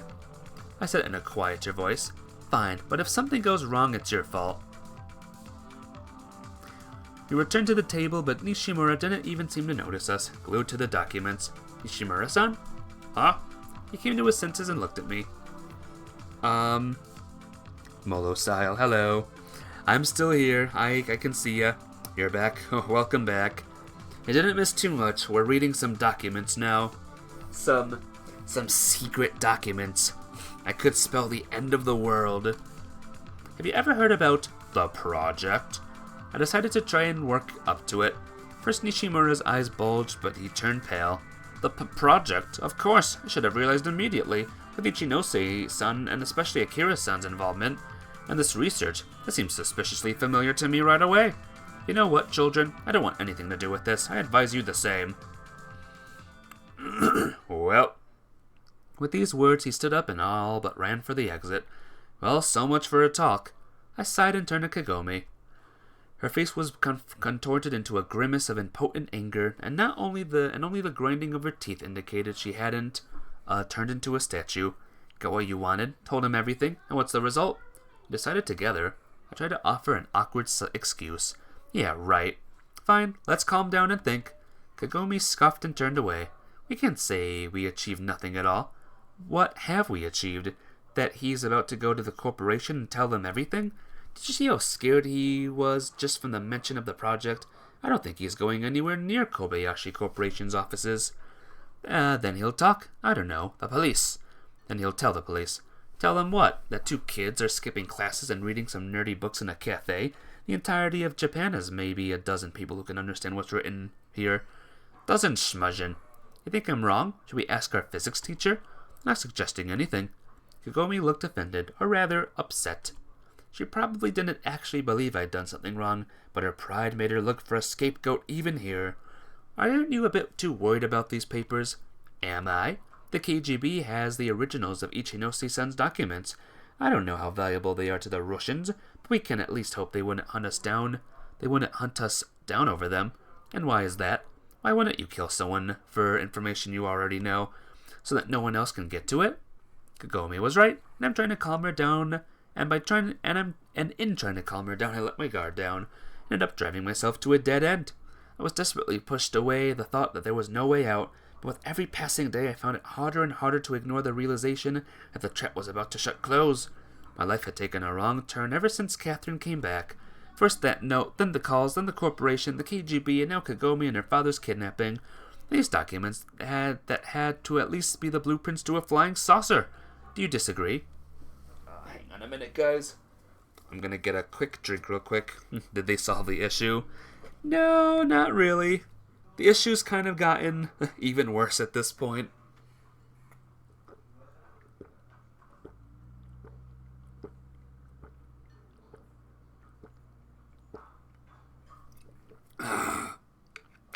That's normally how it goes, Molo. The situation gets worse before it gets better. And right now we're in phase. Things are getting worse, kind of thing. Do you disagree? I didn't know how to answer. Of course I felt sorry for Kagome and genuinely wanted to help her, but I had no personal stake in the situation. My father was long dead. I didn't suffer from an excess of patriotic sentiment. I didn't want to be exposed to unnecessary risk for any other reason. What did you do, Angel Love? Did you do, Kagome? That will be my guess. My parents' death most likely wasn't an accident, but I had enough sense to understand one thing. A high schooler could only take his revenge on the world in manga. How did you know? Well, I had to guess. You drew Himitsu, you drew Catherine, and now that I'm playing Kagome's route, I mean, what else? What else would you do the drawing of the drawing? I love that love heart there, Molo. Very nice. Did Kagome understand that? Sometimes it feels like you're ready to do anything. To get my father back, yes I am. That's not exactly what I mean. I think the end justifies the means for you. Oh, don't get all fancy. What if the situation was the exact opposite, and you were in charge of Kobayashi Corporation? Wouldn't you also utilize any method to achieve your goals like Kobayashi Jun does? Could've, would've, should've. I'm not accusing you of anything. I just want to point out that sometimes it's wise to stop. You're saying this like I'm about to go bomb their office. You will post in Discord soon? Ooh, I can't wait to see it, Angel. It's gonna be cool. Would you, given the chance? Kagome scoffed huffily and turned back to me. I could use some beer right about now. The silence dragged on for too long, and I couldn't come up with anything better. Go ahead. Her permission stopped me better than any prohibition. Molo's using one of my emotes. Very cool. What do you want from me? Absolutely nothing. Then we wouldn't be sitting here. You can go. Just leave the documents. And to think that this morning she seemed to finally be warming up to me. Had it been just my imagination? I really want to help you, but you're just not letting me. If you intend to just charge ahead alone against the world, then it's my duty to inform you that that's stupid. You know, you're right. Kagome suddenly grew even angrier. You really don't need to be here. Sorry for dragging you into all this, Nico-san. I can handle my problems myself. You don't need to subject yourself to danger. Here we go again. Am I wrong? I found it hard to answer that question even to myself. Objectively, I couldn't say I had any good reason to risk my life for Iwamura. What about risking it for myself? Was it that important for me to find out about the truth about my parents' death? Of course, Kagome's persistence could help me there, but the road to hell is paved with good intentions. The price of the truth is often unreasonably high. You made lunch. It's 2 ham and cheese sandwiches and Cheeto Puffs. Aw, lucky. I like ham and cheese sandwiches. One of my favorite lunches.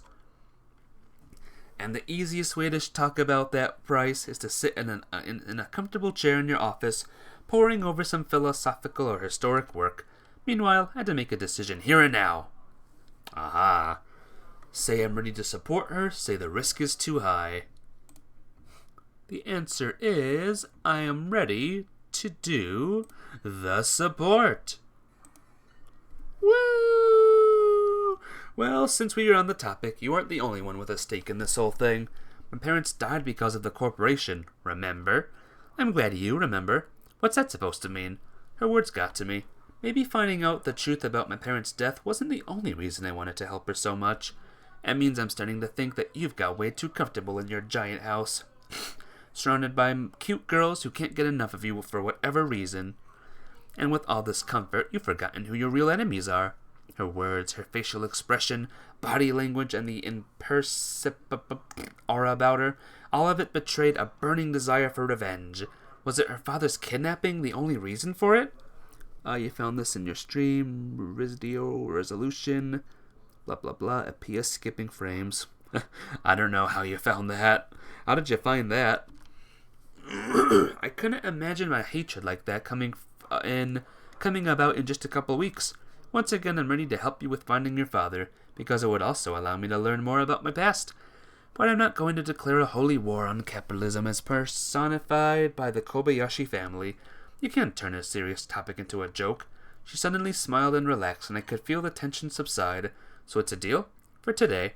Gotta start somewhere.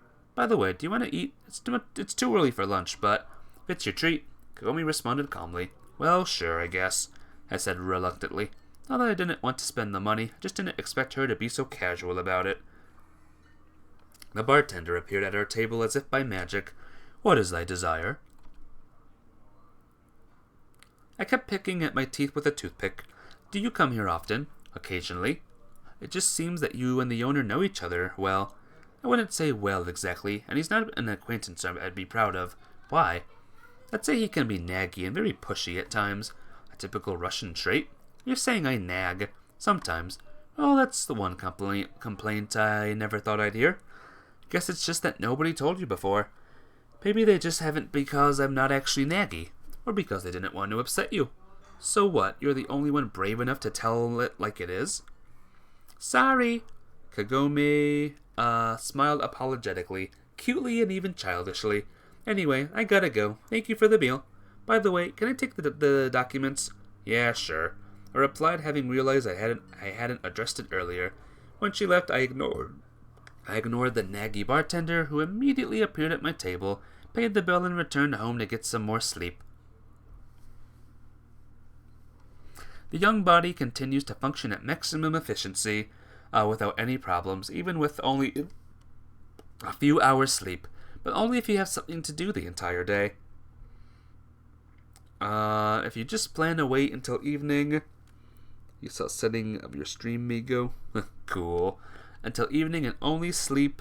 Then, since sleep deprivation is going to catch up to you very quickly, I decided to not wait for that, and having returned home at about noon, immediately flopped onto the bed.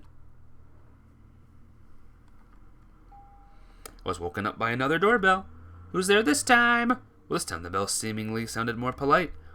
After putting on my trousers and shirt, inside out first, I dashed to the door. Strangely enough, whoever it was only rang once. Maybe it was just my imagination. Saw it in my stream. That's pretty cool. However, opening the door, I was faced with someone I absolutely hadn't expected to see. Oh, it's Ellie! Hi! Were you asleep? Sorry for waking you up.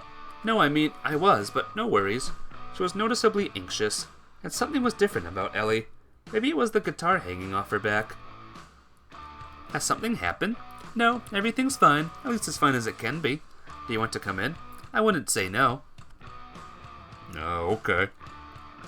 Want some tea? No, thank you. Ellie was carefully examining my kitchen. Don't worry, nobody is watching us here. I joked awkwardly. On the other hand, who could really know? It's just that last time I didn't have much time to look around. Look around? Are you going to buy my poor old home? Where would I get the money? I smiled idiotically and lowered my eyes. Grandpa's money is his money. I don't have much more in my pocket than any other schoolgirl. You just don't know the condition of the house is in. That'll be more than enough. I'll think about it. Ellie was fidgeting in place. Anyway, to what do I owe the honor? You haven't been to school today, so She was very embarrassed, as if trying to offer an excuse for doing something questionable, unbecoming of a real lady, but decided to drop by because yesterday was awkward. I also feel guilty about what happened. After all, they're my friends. Alright. Is that all you can say? In reality, I was quite surprised by her visit and then apology, and I didn't really know how to behave in this sort of situation. What am I supposed to say? To be honest, I'm not very good at this whole manners thing, so I'd be happy for a couple lessons. Ellie thought about it, then seemed to remember something. I've got a couple lessons for you. You mentioned you play bass, right? I used to play at one point. Would be closer to the truth. Never been great, though. That's fine. For a while, we just kept silent. Well, what? Are you going to show me your bass? Yeah, sure. I walked to the door to my room in frozen hesitation. Catherine and Himitsu were the only ones who'd been there before. No, that was stupid. As if I was hiding something in there. Sorry for the mess. Ellie entered after me and looked around. I expected worse. Ah, there it is. She noticed the bass standing next to the bed, immediately walked to it, carefully examined, and then took it in her hands. Not bad. Not bad at all. Yeah, you know, wanted to learn how to play a proper guitar, not some piece of wood. Uh-huh. She put her foot on the amplifier, adjusted the bass in her hands, and played a fairly simple melody. It's out of tune. Wait a bit. She only needed half a minute to make the bass sound right again. Damn, I can't do that. It's not difficult. Just need to remember how one string should sound and then tune the rest to it. You know, when someone says it's not difficult, that's the first tell it's going to be difficult. She smiled and handed the bass over to me. Can't achieve anything without practice. Think I could play guitar from the day I was born? Of course not, but people are different in terms of talent. Some are just naturals. Well, let's see about that. What? Ellie ran out and in a couple of seconds returned with a guitar. Ah, right. Give it to me. She unceremoniously grabbed the bass out of my hands, sat on the bed, and started playing. Memorized it? Of course not. I replied with indignation. Then I'll go another time. Slower. The second time really did make the melody more understandable. And what is that? One of my new songs. Alright. Looks like we're rock and rolling. At last. Ellie took her guitar out of its case. Ready? 1, 2, 3. She started playing and I just sat and looked at her. Well, what? Fine, when I snap my fingers like this, start playing what I showed you. You know, there's a Russian fairy tale about a donkey, a goat, a monkey, and a bear. What? Quartet by Ivan Krylov. Huh. I don't know. Ellie interrupted me impatiently. So in the end, it goes something like this. And you and my friends, no matter your positions, will never be musicians. You're giving it without even trying. I'm just realistically evaluating my skill based on my prior experience. Those who do nothing make no mistakes. That's not the same thing. Why? I think it suits you well. You're so afraid that somebody will think something wrong about you that you prefer not to try at all. I don't care about. But I felt the sting of pain as her words hit on something deep inside. If you want it that much, fine. Great. The song actually turned out to be relatively simple, but when you haven't held a bass in your hands in many years, everything is difficult. We had to start over and over again, because I would either forget my part or play it totally off rhythm. Ellie carefully and patiently showed me how to play correctly, over and over again. I never have thought she could remain so effortlessly calm. While I wanted to smash my head against the bass, Ellie kept repeating the same thing again and again. And finally, I got it. Oh, one time we played it correctly. Woohoo! I shouted after picking the string for the last time. See? And you were afraid. But it wasn't easy. Well, how do you feel now? How do I feel? I repeated, and with a great deal of surprise, noticed that my mood was indeed much better and I felt an unusual influx of energy and positivity. Fine, you won. What did I tell you? By the way, I wanted to ask you. Yeah? I thought you were going to sing today. No, not today. She suddenly grew embarrassed and quickly put the guitar back in its case. The lyrics aren't finished yet. Ah, I see. I drawled. An awkward silence hung in the room. You know, actually, I came to tell you that I'm ready to help you. Well, not both of you, just you. I don't want to have anything to do with that girl. All right, got it. You don't need to talk to her at all. But I can't promise anything. Grandpa said I shouldn't get involved in all this. And he's probably right. But what? Nothing. She suddenly got angry. I told you I'll help, so I will. I've got to go now. Bish. I saw Ellie to the door, closed it behind her, and kept standing in the hallway, staring right in front of me. Help, huh? I was supposed to be happy, but there was something about this entire situation that made me anxious. The rest of the day was surprisingly peaceful for the first time in a while. I kept catching myself throwing occasional glances at Himitsu's house. Guess I wanted to complete the overall idyllic peace with a tasty dinner, a familiar face, and a normal conversation about nothing. Habits that take years to form don't die in a day, no matter how inappropriate they may seem under new circumstances. I was walking around the house like a tiger in a cage, unable to find anything to do. Books couldn't hold my attention longer than a minute. All the TV shows seemed boring, and cleaning or washing clothes pointless. Just waiting for something is hard enough, but it's even harder when you don't know what you're waiting for. In Japan, prisoners sentenced to death only learn that they're about to die in the morning of their execution. Until then, they can spend years and even decades in ignorance. But Himitsu never came, and by night I was completely exhausted by all the pointless flailing about.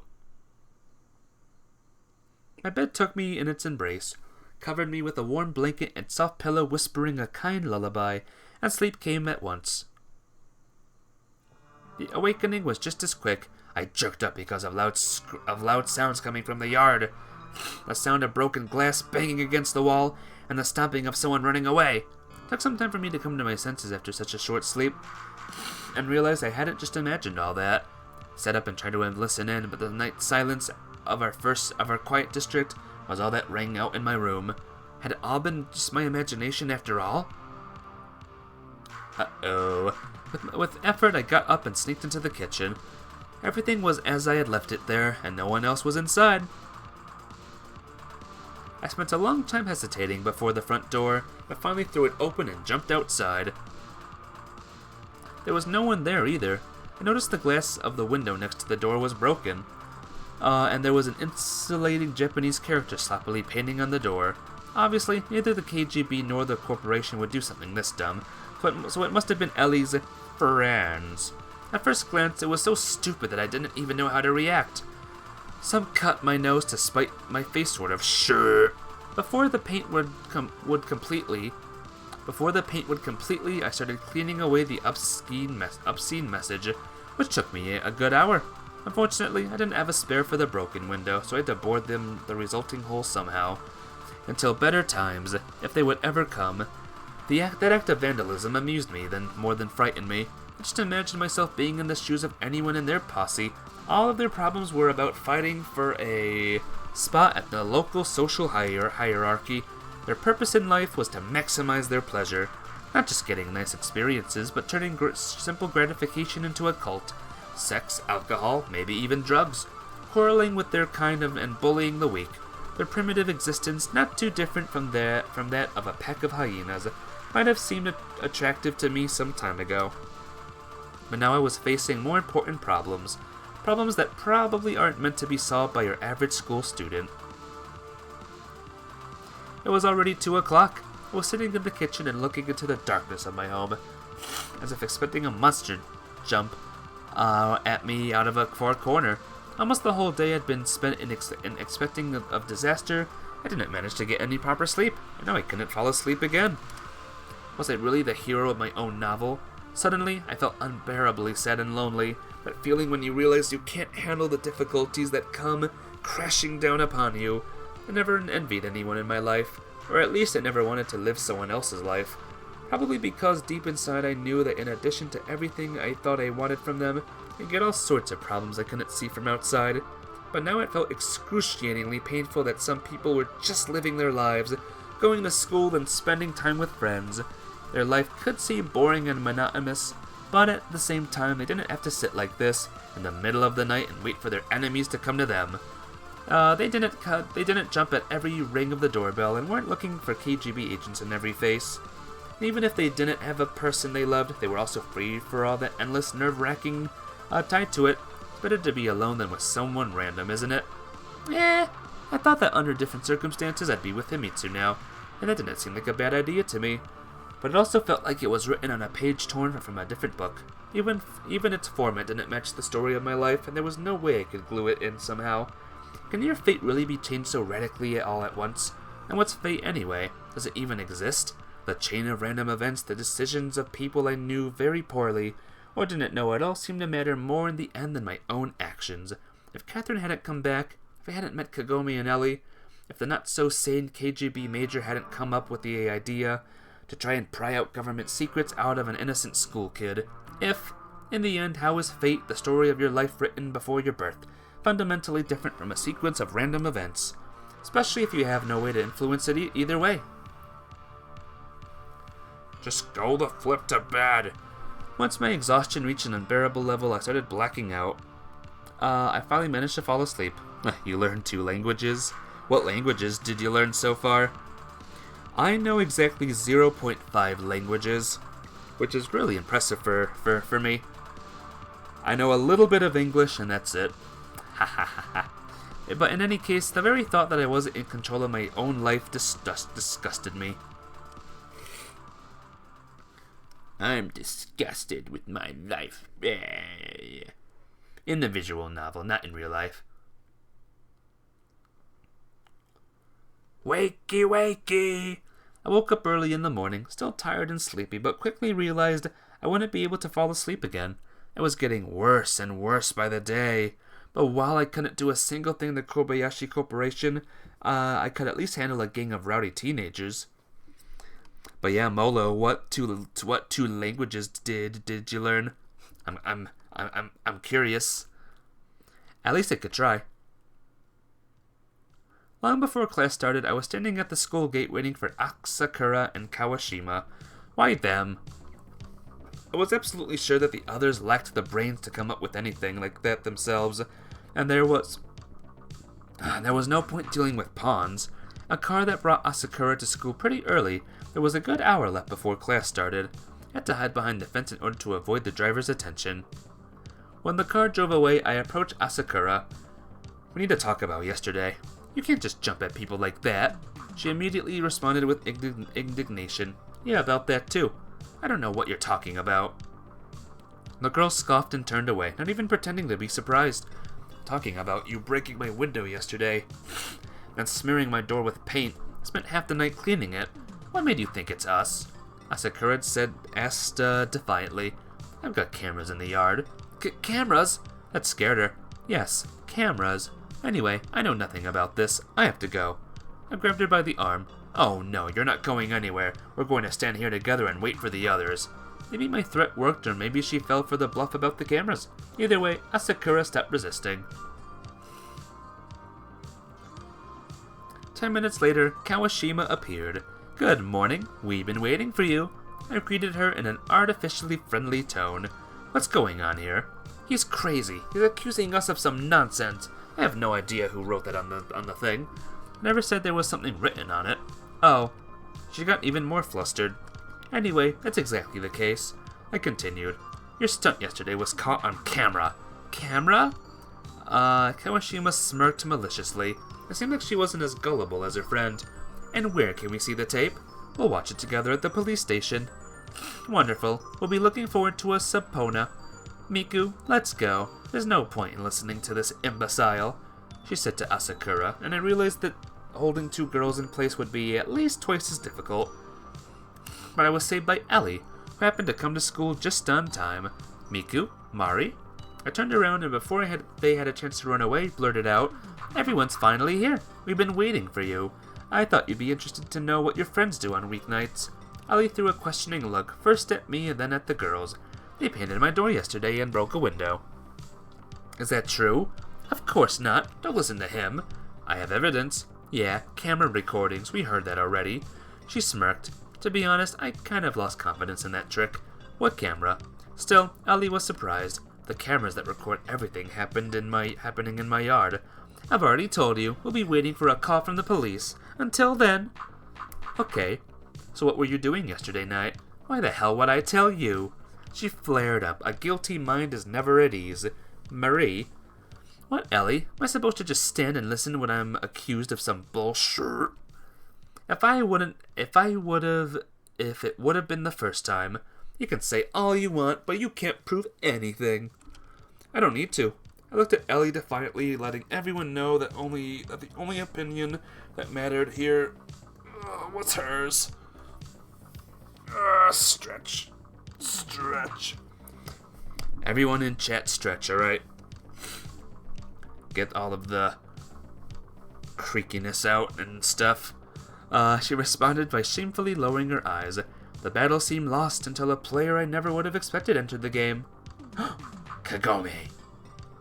The way we were standing made it difficult for others to walk past us, but she tried to slip by. Aha, there you are. Oh boy, look at this. Kagome gave me a wary look. It's the four musketeers, or the three musketeers, and the poor sucker. Poor Kagome. Kagome stopped and gave me a wary look. Are you going to keep claiming you're innocent, that you're not bullying Iwamura? Can you make up your mind? First we're window breakers, and now bullies. They're all links in a chain. Come on, show them. I turned to Kagome, but as I got closer I could see her black eye was no longer visible. Nico-san, I don't want to get involved in this, she said quietly. So quietly that I barely heard her. What are you mumbling there? Speak up. Asakura, having stood quietly before, entered the conversation. See, Ellie, this is what I've been talking about. What, am I supposed to just stand and listen while this beggar mumbles under her breath? What if it's about me? You think you're untouchable or something? Well, we certainly have more rights than you're not going to compare us to. Miku, please be quiet. But Marie-chan, you can keep playing the hero, but just remember that it's going to end badly for you. Is that a threat? It's a warning. See? Listen to this. I addressed Ellie. To be honest, guys, I don't understand what's going on. I have an evil smirk on my face, though, so I might side with my girlfriend here. What's there to understand? Yesterday, they committed a terror attack on my house. A terror attack? Kawashima giggled. But never mind. As I was saying, they're constantly bullying Iwamura. Kagome kept standing motionlessly like a statue, carefully examining the cracks on the pavement at her feet. Why aren't you saying anything? I asked angrily. I've got nothing to say. Oh, you've got nothing to say, so I'm the one who's supposed to protect you. Somehow you're not so shy with me. You see, Ellie, she's got no problem with us. Right? Asakura came closer to Kagome. You've got no problems with us, right? She asked in a challenging tone. And immediately got a slap on the face. It all happened as if in slow motion. Kawashima and Ellie froze. I didn't know how to react either. If they had been guys, I would have been so surprised, or I wouldn't have been. But Kagome, ready to defend herself like that? Kagome, who stubbornly kept quiet all that time. Ow! Asakura said it in a sizable pause. See, Ellie, they're both crazy. Tears in this one's eyes. Oh, and in hers too. And yours too. Kawashima jumped to her friend, hugged her by the shoulder, and took her as far as possible from us. Kagome lowered her head again and looked exactly like she had a minute ago. I don't know what really happened, but after that, you can solve your problems yourself. Ellie said and ran after her friends. What the hell was that? Wanted me to stand up for myself, and I did. I know, Angel Love, isn't this crazy?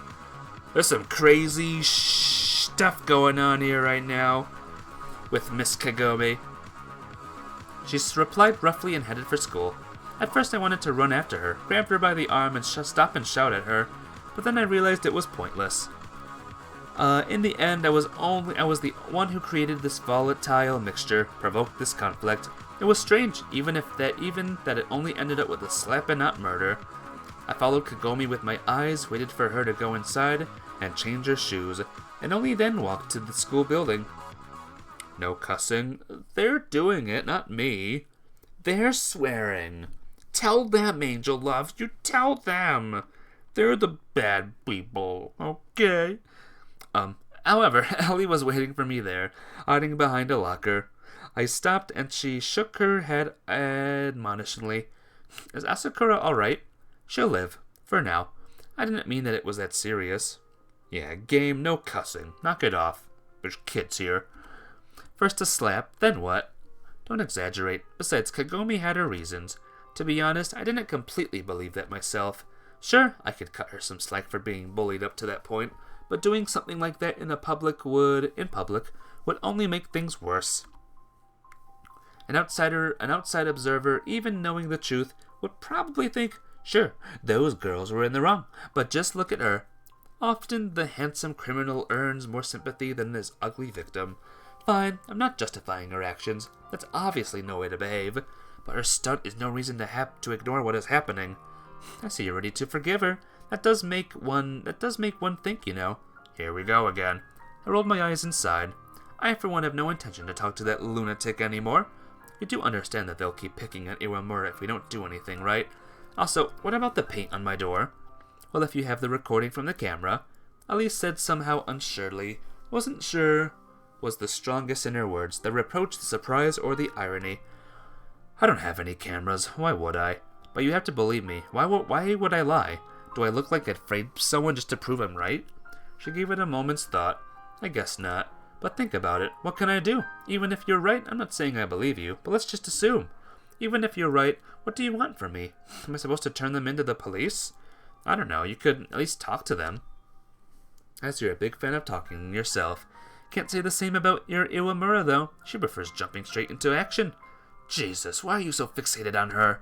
But it was clear that to everyone else, Kagome was something like the old woman from Crime and Punishment.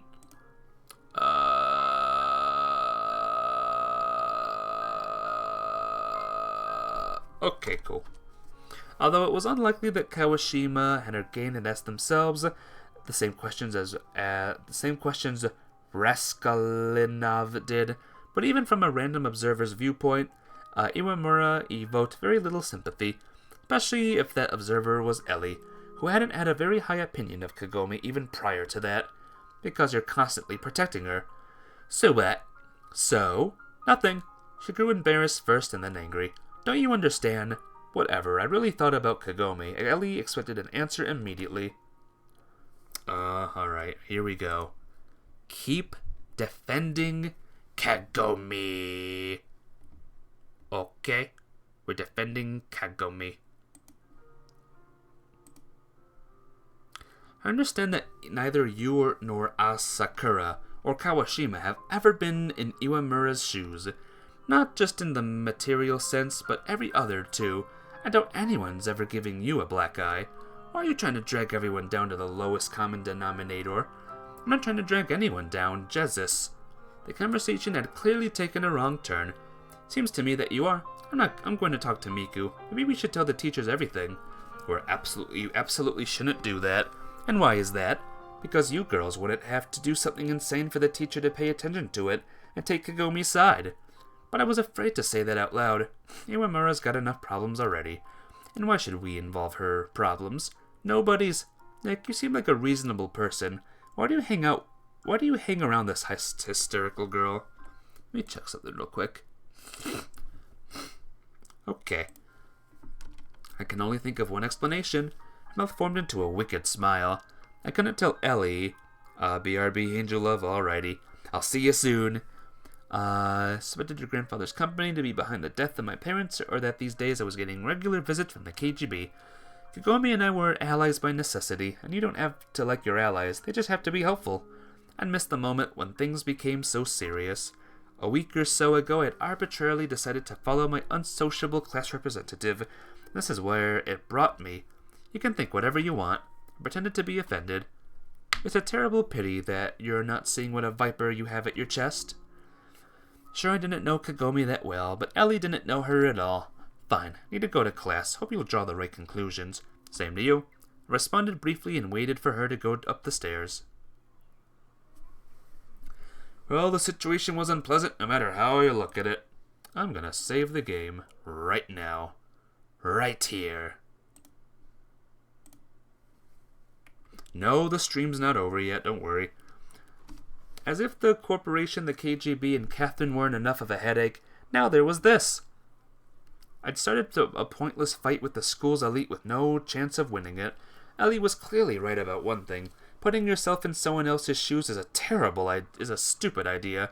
Just a week ago, I would have even thought of any of this. What changed? Well, that was pretty obvious. Sure, I needed to talk with Kagome, but what would it do? I didn't want to repeat the same thing for the 100th time, and had no other way to persuade her. Besides, I still didn't quite know what I thought about what she'd done. Maybe in a different situation, in a world of absolute equality, I would have punched Asakura long before Kagome. Wasn't a fan of norms, rules, and laws, but when I ended up looking down the barrel of the gun, I started seriously considering their necessity.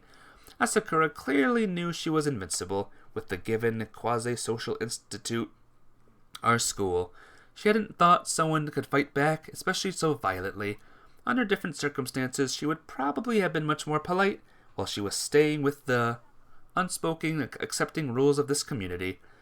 Kagome, meanwhile, ended up not giving a shit about said unspoken rules. I wondered why she hadn't pushed back earlier. In the end, I came to the conclusion that I couldn't blame Kagome despite the thoughtlessness of her actions, and that we would likely have to take care of their consequences together. When I entered the classroom, I could feel the air almost ring with tension. Asakura's desk was empty, and an exclusion zone seemed to have been formed around Kagome. The girls were whispering about something, gathered together in the corner of the classroom, while the guys were behaving like normal. Not all of them, though. And as I sat down, Michael and Kyosuke approached me. Nick, we heard what happened at the gate. He was speaking quietly, but everybody was trying not to look at us anyway. Yeah, my most decisive greetings, friends. I explained loudly to demonstrate that I wasn't going to follow those stupid rules, unlike the others. Would you be quiet? Kyosuke hissed at me. Don't try to shut my mouth. I'm not a criminal, and people have no reason to keep quiet. And look away when they see me. Criminal or not, you got yourself into a nasty situation, and it's been exaggerated beyond measure by Asakura, Michael said reasonably. I sighed and looked up to him. My friend was calm as usual.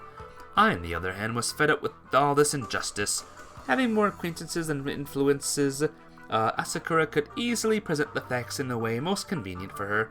Hence the distorting truth. Your bag, a cat was in the washer. Oh my gosh, Angel Love, you gotta talk to your kitty friends. Don't go in the washer, cat. I'm glad it's okay though. I'm glad Kitty is still fine. Our perception of events is formed by a plethora of factors and looks, nothing like the static movement captured in a photograph. Just don't want to be wrongly accused. Nobody's accusing you of anything yet. Exactly, yet. Nick, we've talked about this already. Kyosuke started apologetically, and I thought I was clear that last time. I snapped at him and turned away. I didn't want to be reprimanded for nothing again. But Nick, our silence won't change anything. Fine, so what do you think I did wrong? How about for a start you let me tell you what really happened? It's like this. Asakura and Co. painted on my door yesterday and broke a window. Except Asakura says you did it yourself to accuse her. Really? Then she'd make a nimble preemptive strike too. It's always better to be the first to admit the existence of the accusation. There's no risk of being caught off guard later on. Why would I do that? Who do you believe? Nick, why would they do something like that? After all, Ellie-sama's friends aren't some street thugs. Yeah, what's the difference? Hope you finish the game. Yeah, I will, eventually. I will, it'll be fine. It was just chilling. Gotta be careful now, huh? Wasn't expecting this from you guys. We believe you, but what does it change? Keep escalating this pointless conflict, and for what? For what? I repeated, thinking it over. Of course, in the given situation, I was already protecting myself from their attacks, but that wasn't how it started. If it hadn't been for Kagome, I wouldn't have any problem with them at all. So then, I've been protecting her, and it all went from there? But why would I? Just because both of us had issues with Kobayashi Corporation? You can't win anyway. You do realize an accusation without evidence is about as much of an offense as what you say they've done, right? If you can't prove that they really did it? Oh, come on, everyone knows nobody would try to accuse them without a reason. Are you sure about that? In all honesty, I wasn't sure about anything at this point. It always seemed to me that there was some sort of higher justice that doesn't have to be constantly proven to people.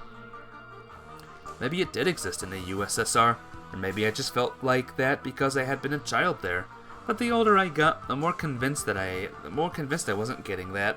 In the end, those with the most rights end up as those in the right. Okay, what do you think I should do? Keep quiet and sit still, hoping I'll get lucky and won't get hurt? Yes. Yes. Depending on what you want. And what do I want? Michael stared at me unblinkingly, but said nothing. If Iwamura-san is really that important to you, why do I need a personal interest to stand for justice? I exclaimed, but nobody even looked in my direction. Because we're not in an anime or manga. We're in a visual novel. You're the last person I want to hear something like that from. But if even Kyosuke was saying that I was detached from reality, something was definitely wrong. But he's essentially right, Nick. Right or not, why am I ever right? Once again, I received no answer. Fine, so what do you suggest I do? We're ready to support you, but only if you're confident about what you're doing. Confident about what? You know what I mean. Suddenly, I didn't even want to ask him again. So are you? How much of an effect did how Kagome was treated at school have on my own joint venture? Or was that not the only thing that I was worried about? Say I'm sure. Exercise caution. What should I do? Should I exercise some caution, guys? I'm going to exercise some caution. Yes. You're making it sound like this is an interrogation. I just want to help you. I stop you from making mistakes, just in case. Just in case? Do you think I've gone completely crazy? That I don't even know what I'm doing? We all make mistakes when driven by emotion. Tell you what, even if I'm emotional, it doesn't change the truth. Won't let anyone smear curse words on my door. Nobody's arguing that's wrong, but Michael don't. Yosuke put a hand on his shoulder. Fine. Michael sighed and said nothing more. Nick, you can be sure we'll support you, even if the entire school is against us. Thank you, friends. I was genuinely moved by his words. Asakura returned to the classroom right before the bell rang, but didn't even glance at me. Kagome was sitting with an even more absent-minded look in her toward than usual. Class went surprisingly peacefully, and since I didn't want to make the conflict any worse, tried to attract a little attention as possible. After cooling down a bit, I realized that Kyosuke and Michael were right, in a sense, if not the finer details. You decide to oppose the system, at least be smart about it. Gathering everyone involved in the schoolyard for a showdown in front of the entire school clearly wasn't the best decision, and now I had to deal with the consequences. Kagome hadn't been in favor with the school's upper echelons even before that, but now things could turn into a real witch hunt against her. At the same time, I realized that Asakura and Co. would need some time to recover from the shock and, more importantly, convince Ellie that they had done anything wrong. At that moment, she was the judge and the jury. By retaliating right away, it would only confirm that I was right. At the very least, that meant I had some time to collect my thoughts, regroup, and think of an adequate defense for facing them next time. And there would be a next time, that I was sure of. When class was over and the bell rang for the last time, Kagome packed their things and walked out of the classroom so quickly that I didn't even have the time to do anything. Yes, I still believed Asakura and Kawashima wouldn't try to take revenge on the heels of this morning's scene, but better safe than sorry. Catching Kyosuke's chiding look, I ran after Kagome. She changed her shoes pretty quickly, too, not leaving me enough time to tie my laces. I ran into the schoolyard and immediately heard a familiar voice. "Hey, what's the hurry?" I turned around and saw Ellie, who was standing in the same place behind a locker as this morning. Well, I powerlessly watched as Kagome disappeared behind the school fence. Don't worry about her. Everything's going to be fine. I've talked to the girls. You talked about what? Probably had a very silly look on my face, because Ellie suddenly smiled. You asked me yourself, don't you remember? Yeah, of course. Didn't just think you'd believe me. Let's take a walk. Sure. We walked out of the gate and, accompanied by the shocked looks of the other students, went in the direction away from the station that Kagome must have been in such a rush to get to. When the school was left far behind, Ellie finally stopped. Won't your bodyguards be worried? They aren't my nannies. She huffed, but immediately brought the serious look back to her face. It's a shame that you take me for a common, stupid rich girl. To be honest, I hadn't prepared for this conversation, so I didn't know how to react. I can play music, rock music, though only because my grandfather silently allows it. It's something like a game. I behave well and try not to get involved in anything too nasty. He pretends nothing's going on. So what do you think will happen if I break this truce? I don't know, but what does it have to do with? Point is, I have to keep up appearances in public. Ellie continued, as if not noticing me. I'm not the one who makes the rules, but it's not in my interest to break them. So what will happen if you tell your friends that their behavior is, let's say, inappropriate? I asked timidly. At the very least, they won't understand me, that's for starters, and then, even the leader of a pride can't force lions to become vegetarians. What a poetic metaphor. I made a stupid remark, but she ignored me again. Of course, I'm sympathetic for you, friend, like any normal person would be. And then for a moment, Ellie returned to her usual persona of a spoiled Ojo-sama, except not for her personality, for an abstract individual in her situation. You didn't even know each other a week ago. I was looking at her and couldn't understand who was standing before me. A normal high schooler like myself, the heir to the Kobayashi Empire, the leader of a group of teenagers, or a vocalist of a rock band. Perhaps all of them at once, or someone else entirely. There was so much unfamiliar about Ellie's life to me that I couldn't even imagine what she was thinking about, or what she was feeling. If I, Himitsu, Kagome, and even Catherine were basic substances, she was a chemical compound with an incomprehensible name. The more convinced of it I became, the more guilty I felt about the conclusions I jumped to after the incident at the swimming pool. Honestly, I'm not the one to be giving you advice here. Yes, I want to protect Iwamura because I believe it's the right thing to do, but you're the one who knows all the circumstances of your life. I appreciate it. She gifted me with a disarming smile. But I haven't done much, only asked them to not give any reasons for new accusations for now. I don't know how long that'll last. Suddenly, Ellie no longer looked like the confident queen of the school, but just a normal girl who was bound unfairly by the laws of social interaction, same as I was. Probably even more, much more. At least I could allow myself to be an outcast and not give a damn about anyone or anything, but only be an elusive Joe nobody wanted to catch. Elusive Joe. Old Russian Joe, a lot of noise and commotion, and no one cares. Cool. Sorry, let me check something one more time. Alright, load save 10. I just want to make sure I do everything right, that's all. Don't worry. Don't worry about me, folks. Okay. I think we're fine, so let's go. In my daily life, the concept of an honor only existed in the chivalry novels, but for a girl living in a golden cage from birth, honor was above everything. At least that's how Kobayashi Jun must have raised Ellie. That's already a lot. But what are you two going to do next? Alright. I'm gonna say I haven't thought about it yet. I don't know. Well, I haven't thought about that yet. I'm used to solving issues as they come. Is that so? She frowned. Indeed, at that moment it was just empty babble. For now, I was only planning to talk to Kagome. Maybe your friend would be better transferring to another school. Ellie said seriously. When there's only half a year left before graduation? Nick, don't you understand that nobody will help you fight windmills? Not me, not anyone else. Why me? Because up until now, Iwamura had somehow been around for 2.5 years without getting into trouble. The events of the last 2 weeks came quickly to mind. Indeed, it seemed not to have started with Catherine's return, but the moment I stood up for Kagome at the school gate. So it's all my fault? I'm not blaming you or anything, but think about it. She lowered her eyes as if ashamed of her own bravery, but what she said was enough to throw me off balance. I don't know how to respond to that. Fine, don't say anything then. She stood on her toes, whirled around me, walked to me, or whirled around, and smiled and hooked her arms around mine. We have a rehearsal today. Would you like to watch? Me?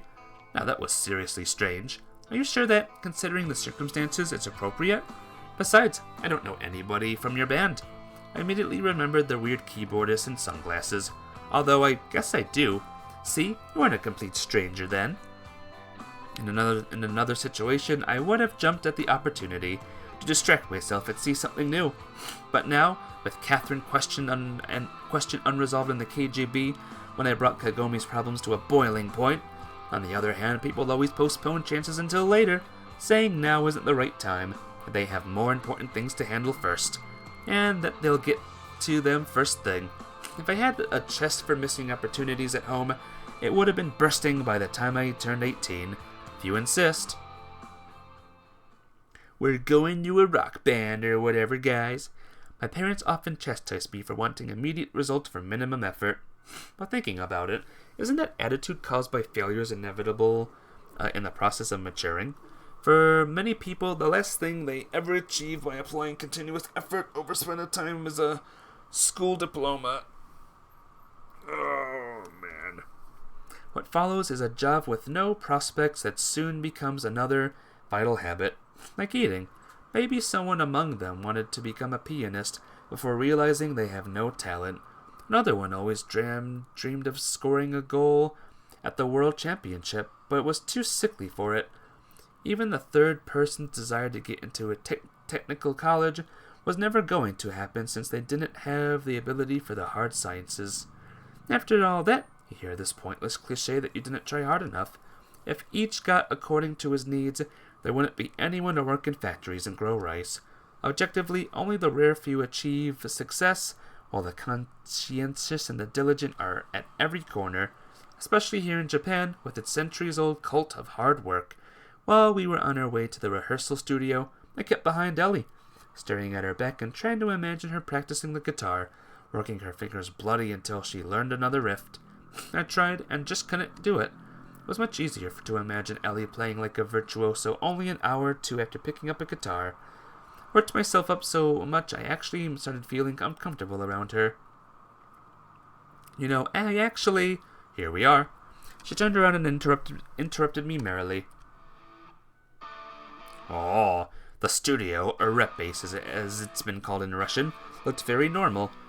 I've been to places like this once or twice in my life, and the main difference was that the equipment here was significantly more expensive than what I had used. Looks like we're early, but that's fine. Want to rehearse a bit? I don't really know. I felt very uncomfortable, the sensation growing stronger every minute.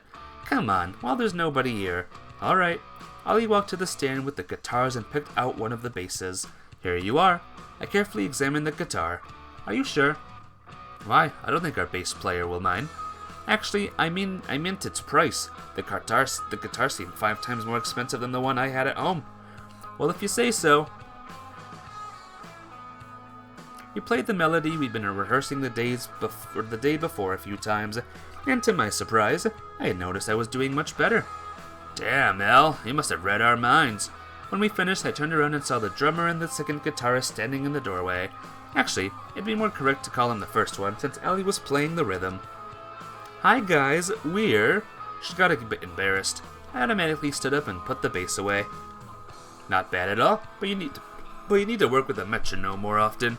I'm not really, but I still don't get it. How did you find out? Find out what? That Yamada's leaving the band. Yamada is what? Wait, so you didn't know? Of course I didn't. Then who's he? She's crying. Instantly crying. Then who's he? Both of them stared at me in surprise. We go to the same school. Just invited him to the rehearsal. I see. The drummer and the guitarist appeared to be a couple of years older than us, and genuinely didn't look much like rock musicians. Anyway, where's our manners? My name's Ishida, and I'm aiming to become a professional musician, just a part-timer for now. He shook my hand firmly. Quite a nice guy. Mitsuyoshi. I study arts. The drummer introduced himself briefly. Nick, I'm a high school student. I mumbled idiotically. Again, in an unfamiliar situation, my confidence disappeared without a trace. It's easy to be prepared for everything when absolutely nothing new happens in your life. Prepared only in name, although there might have been more to it. So what happened to Yamada? Ellie asked in a formidable voice. Elle, don't say it like it's our fault. I'm not blaming anybody, but we have a concert soon. An important one, you know that. Yamada said his parents made him move to Kyoto with them. Official capital of Japan. Major destination. Yes. For how long? Forever. But Kyoto isn't that far. He could... How do you imagine that? Ishida asked sadly. It's almost 500 kilometers. He's still starting at school, too. Ali sighed heavily and didn't reply. I mean, he could have warned us in advance. Exactly. You don't just move all of a sudden. Yamada said he was hoping to stay here until the end. And of course, he didn't think about us. Then we also need time to find and train a new bassist. The door opened and C. Fielzy's keyboardist entered the room, still in his shining glasses. Nobody was expecting me, yet here I am. Actually, everybody was expecting you. We have a rehearsal today. An awkward silence descended upon us, but the weird guy in glasses didn't seem to be embarrassed in the slightest. Nick, meet Tokyo Rider. Tokyo Rider? He asked us to call him that, because I'm a free rider. Actually, we know each other a little. And I knew that our meeting wasn't just a coincidence. Whatever you say. Alright, back to Yamada. Ellie looked seriously upset. We can always just record his part. I'll never perform with a recording, especially on such an important day. And I don't know what to do. I know someone in a university band. Well, they play funk actually, and I wouldn't say that. What's wrong with him? Tokyo Rider interrupted him and pointed at me. Eh? The others stared at me like they just found Paul McCartney in their studio or something. Not even a bass player. I just tried it a couple times. I thought you were pretty alright. You weren't even here. I was standing behind the door. Why? I have nothing against him, but he doesn't know the material. 5 songs. Anyone can learn 5 songs. Hey, wait. We can simplify some bass parts, Ellie said thoughtfully. If we're choosing between that and performing without bass at all, I'm sure he can handle it. I mean, I wouldn't want to work with someone so inexperienced in rhythm, but... Would you wait a second? I shouted, and Z went silent. Don't you want to talk about it with me first? Nick, we're just discussing our options. Nobody's forcing you if you don't want to. I just can't believe this is really happening. Catherine, Kobayashi Corporation, the KGB, Kagome, I know they were asking me to play bass for Z Fielzy. Was it all a dream? I forgot to even think about all of my clearly more important problems. If you hesitate less and rehearse more, it'll all be fine. I don't really have much time to rehearse. What are you so busy with? Ellie asked without a shade of sarcasm. What am I busy with? Apparently with staying home and working myself up, imagining one disaster after another. As I need to think this through, I finally managed to say, he answered no later than Monday, but you can start learning the songs now. He gave me a pile of crumpled music sheets. Are you aware that I have no idea how to read music? We'll figure it out. Well, since we're all here anyway, She'd handed me the bass I'd been torturing 5 minutes ago. Even if I ended up turning down their offer, I was honored to get to play with Z Fielzy, even if it was only a rehearsal. Playing together with Ellie turned out to be much easier. Just a minute ago, I got so nervous that I started missing the rhythm and picking the wrong frets. However, Nobody scolded or criticized me, quite the opposite. Everyone tried to encourage me and show me how to play the piece correctly. By the end of the rehearsal, I even managed to do more or less okay, at least in my opinion. Job of playing my bit. So how was it? Fantastic, guys, just fantastic. I blurted out, wiping my forehead. I think you did pretty well too, so if you want, I still need to think about it. Alright. Alright. Hang on, let me check something again. Alright. We're good to go still, lads. I said a warm goodbye to everyone and walked outside, leaving the musicians to collect their instruments. I couldn't get a dumb smile off of my face the entire way back home. I occasionally caught my reflection in shop windows and tried to suppress it, but the idiotic grin would have reappeared within a minute. Excitement wouldn't let up. There was no reason to celebrate, but my feet brought me to a familiar bar by themselves. When I walked out, quite tipsy, the sky above the city was decorated with a myriad of stars. A couple of beers helped calm me down and collect my thoughts. Maybe I really did need a break. Yeah, this definitely wasn't a good time for music or learning how to read it, but the tightly folded sheets with Z Feels These songs sat tightly in my pocket. Whatever works. Although I could also gain something more practical than just emotional benefit out of the situation. With disgust, I remembered Kagome's words about trying to get closer to Ellie. Was it the same disgust that I had felt the first time? Iwamura would probably be happy to hear that I was successful at strengthening my relationship. Ugh. For a second, I imagined that everything in my life was finally getting back to normal. The Kobayashi Corporation would release Kagome's father, Irina would return to the USSR, Catherine would go back to the US where she belongs. Either due to the fairy tale nature of the idea or alcohol, I disappeared into this daydream for a good 10 minutes. Having forgotten about everything, I was just floating down Tokyo Street, filling my lungs with the spicy air of freedom and security. Fun fact, you can kind of read me music sheets. Ooh, nice. Do you play any instruments, Angel Love? Are you a player of an instrument? Until a disturbing thought pierced my mind. Where she belongs. Wait, I was talking about Katya, the girl I had sworn to love forever. A picture of that bright future dimmed before my mind's eye. The vivid colors turned dark and painting became covered. The fake painting became covered in dirt, mold, and spider webs. That's not how you spell mold, by the way. And then turned to ashes. Can I just do away with the feeling that had defined my existence for the past few, years? Used to play violin. Ooh, that's cool. Were you, super good back in the day? To rip apart, destroy, and throw away the love that had seemed unbreakable not so long ago. What would take its place? Or was I supposed to spend my remaining days on earth with a hole in my heart? I was the one who chose this life. I made a vow. Not to her, but to myself. Not hot tears burst out of my eyes, but I didn't know if they carried more regret or resentment. Only for a few years. That's pretty cool. Do you still do it, or are you retired?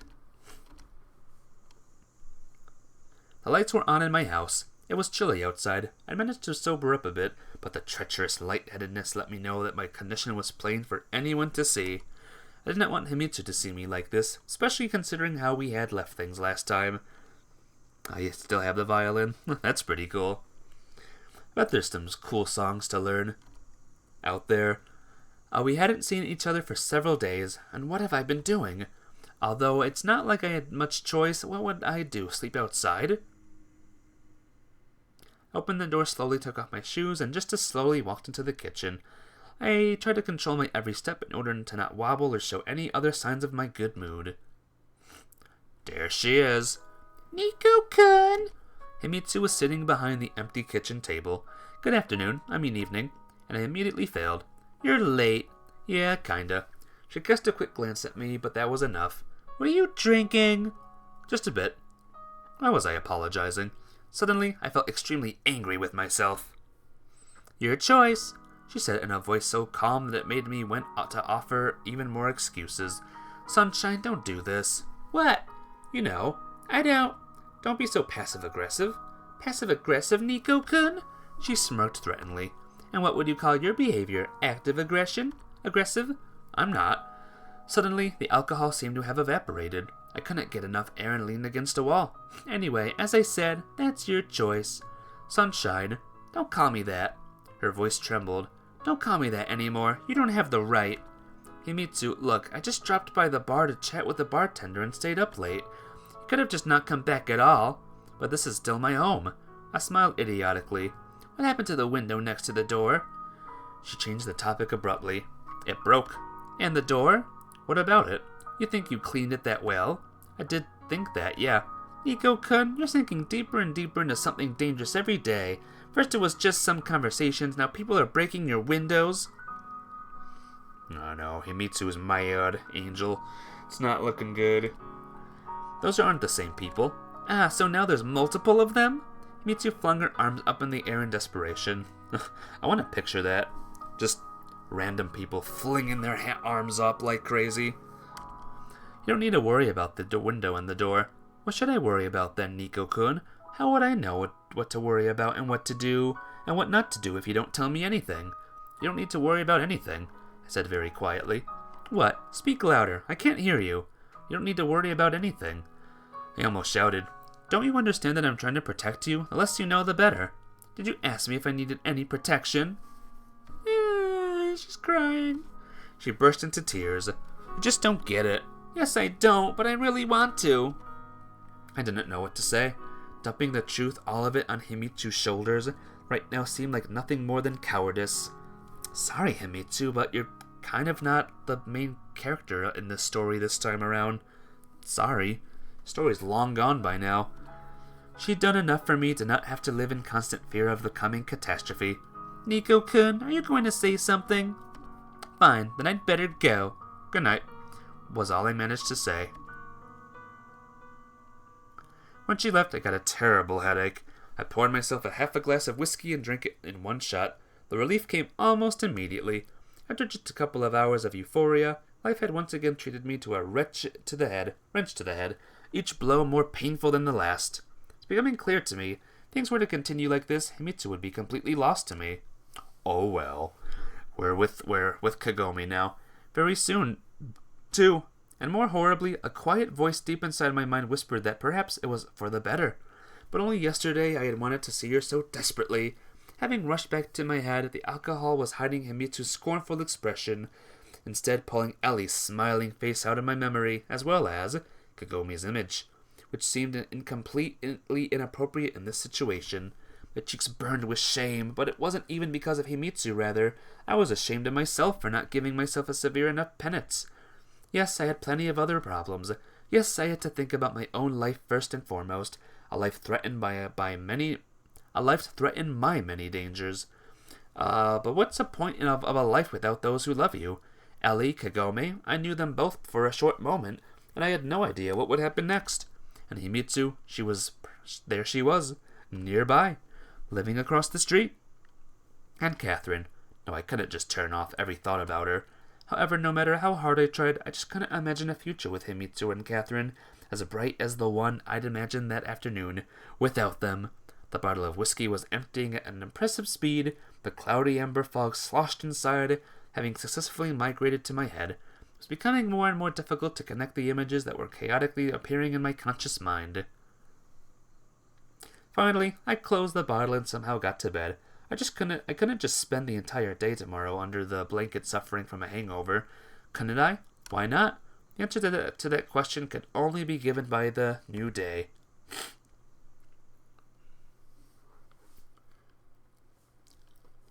Alright, everyone. Happy 19th of September. Woo! Mornings are particularly unpleasant when they're only unpleasant for you, and everyone else seems to be enjoying themselves. The sun was shining right at my face, and the room was surprisingly warm even after a September night.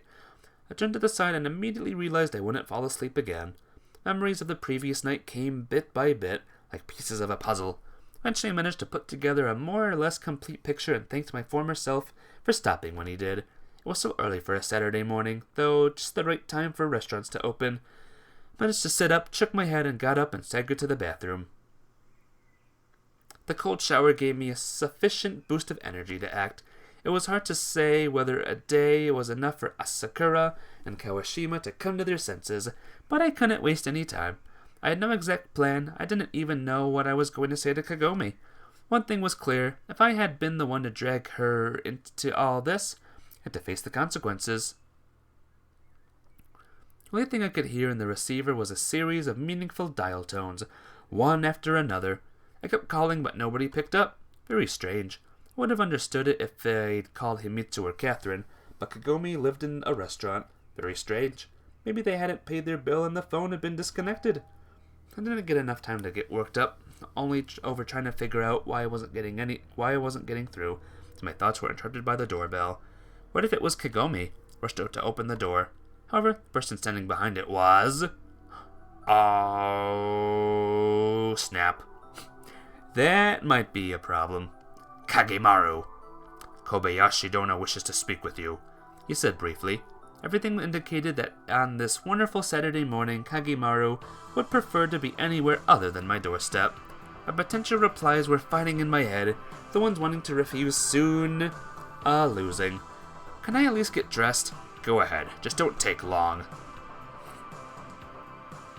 Rushing through the empty streets of Tokyo, the expensive European car quickly brought us to the offices of Kobayashi Corporation. I didn't dare start a conversation with Kagemaru, confident that I wasn't going to get any sort of answer. Was this all about Ellie asking me to play the bass in their band? Or were they going to kill me for not being able to play the guitar properly? Both options seem unrealistic, even in the context of everything that happened lately.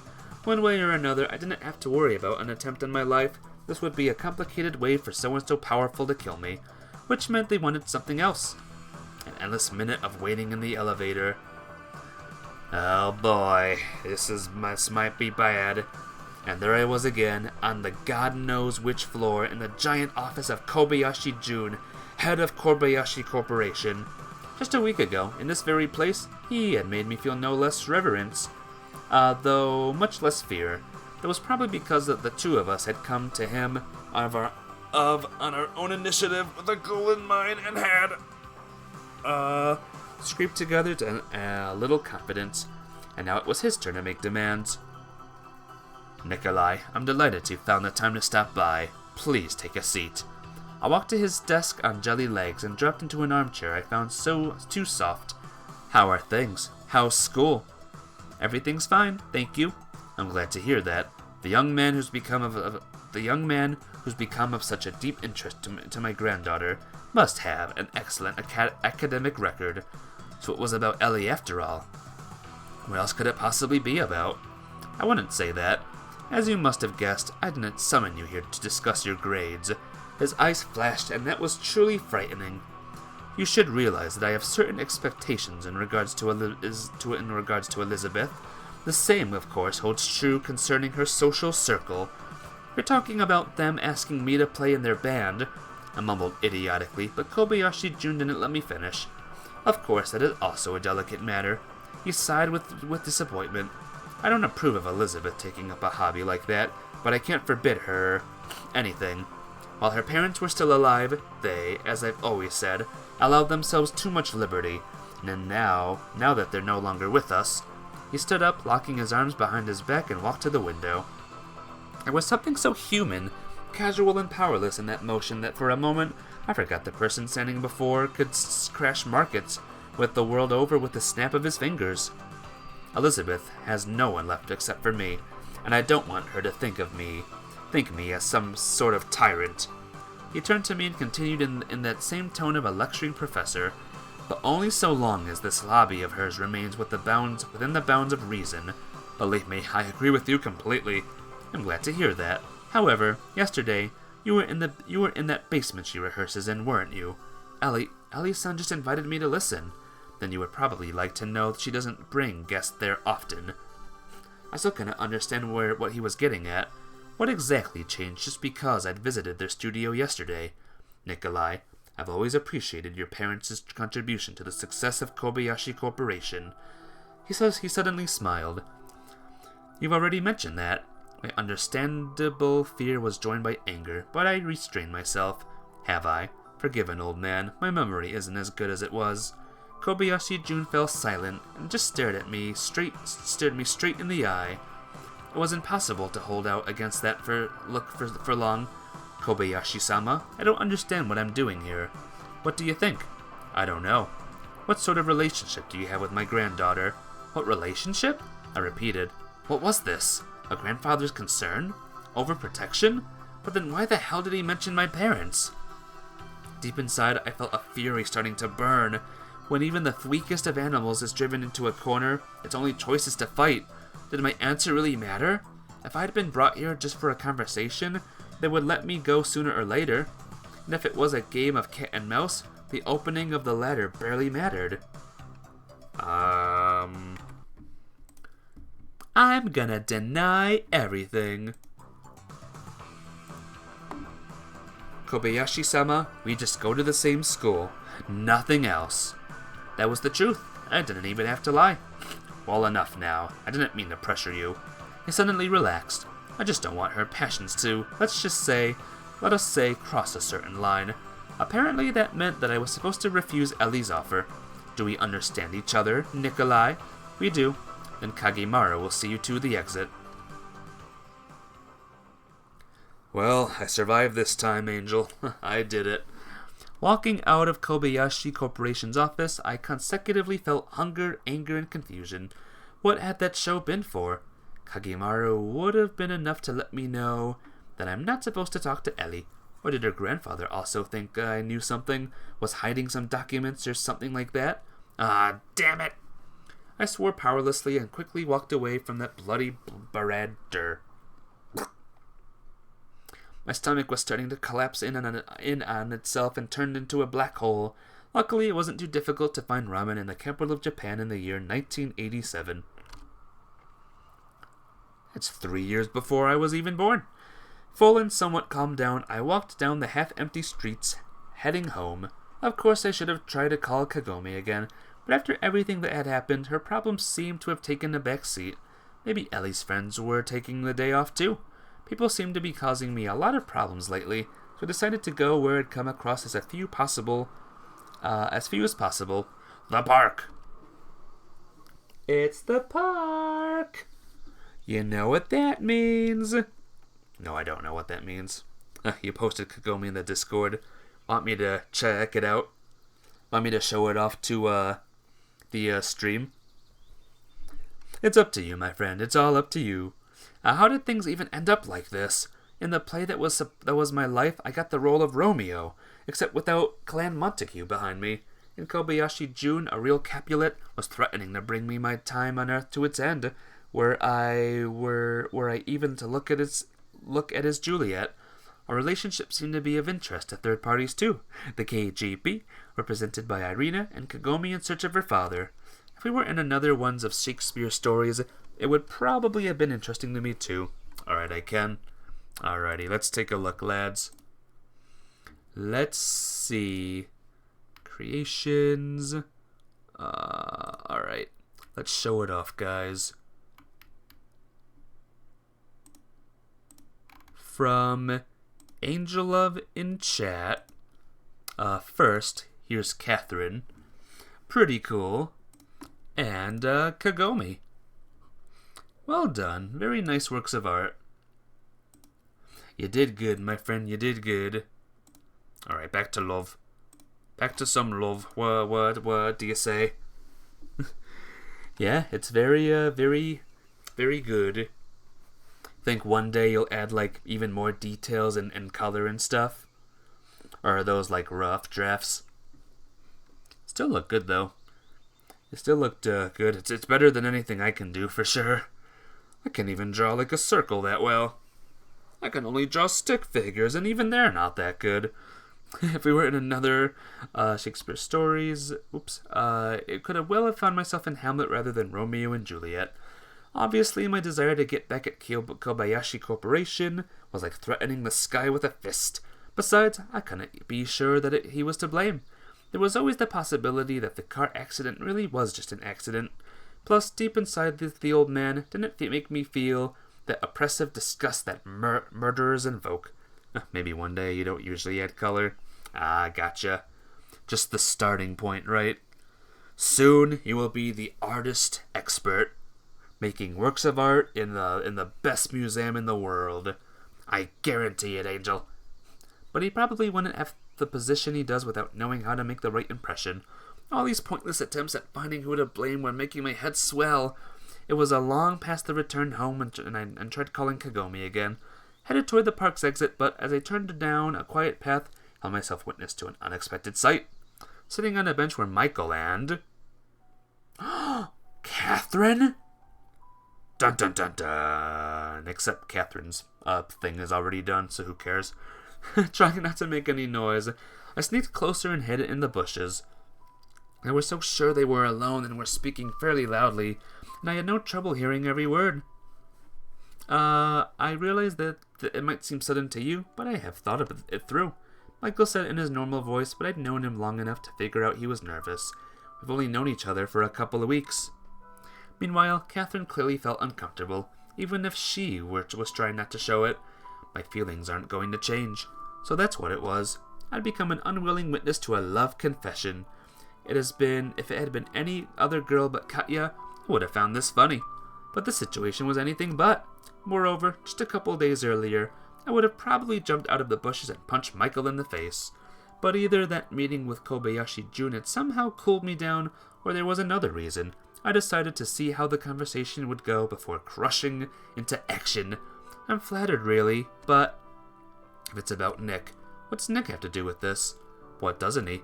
Things are long over between us. Her words hurt me way more than I'd expected. Of course, the statement of fact that our relationship had ended a long time ago, and by now we were strangers to each other, didn't change a thing. But I felt like a cripple, rudely reminded of his handicap. Then what's the problem? Michael, do you really think that this is how it works? I don't know. I've never been in a relationship. Catherine just scoffed vaguely in response. Does that mean I can assume you don't feel the same? You can assume whatever you want, but I'm not ready to promise you anything.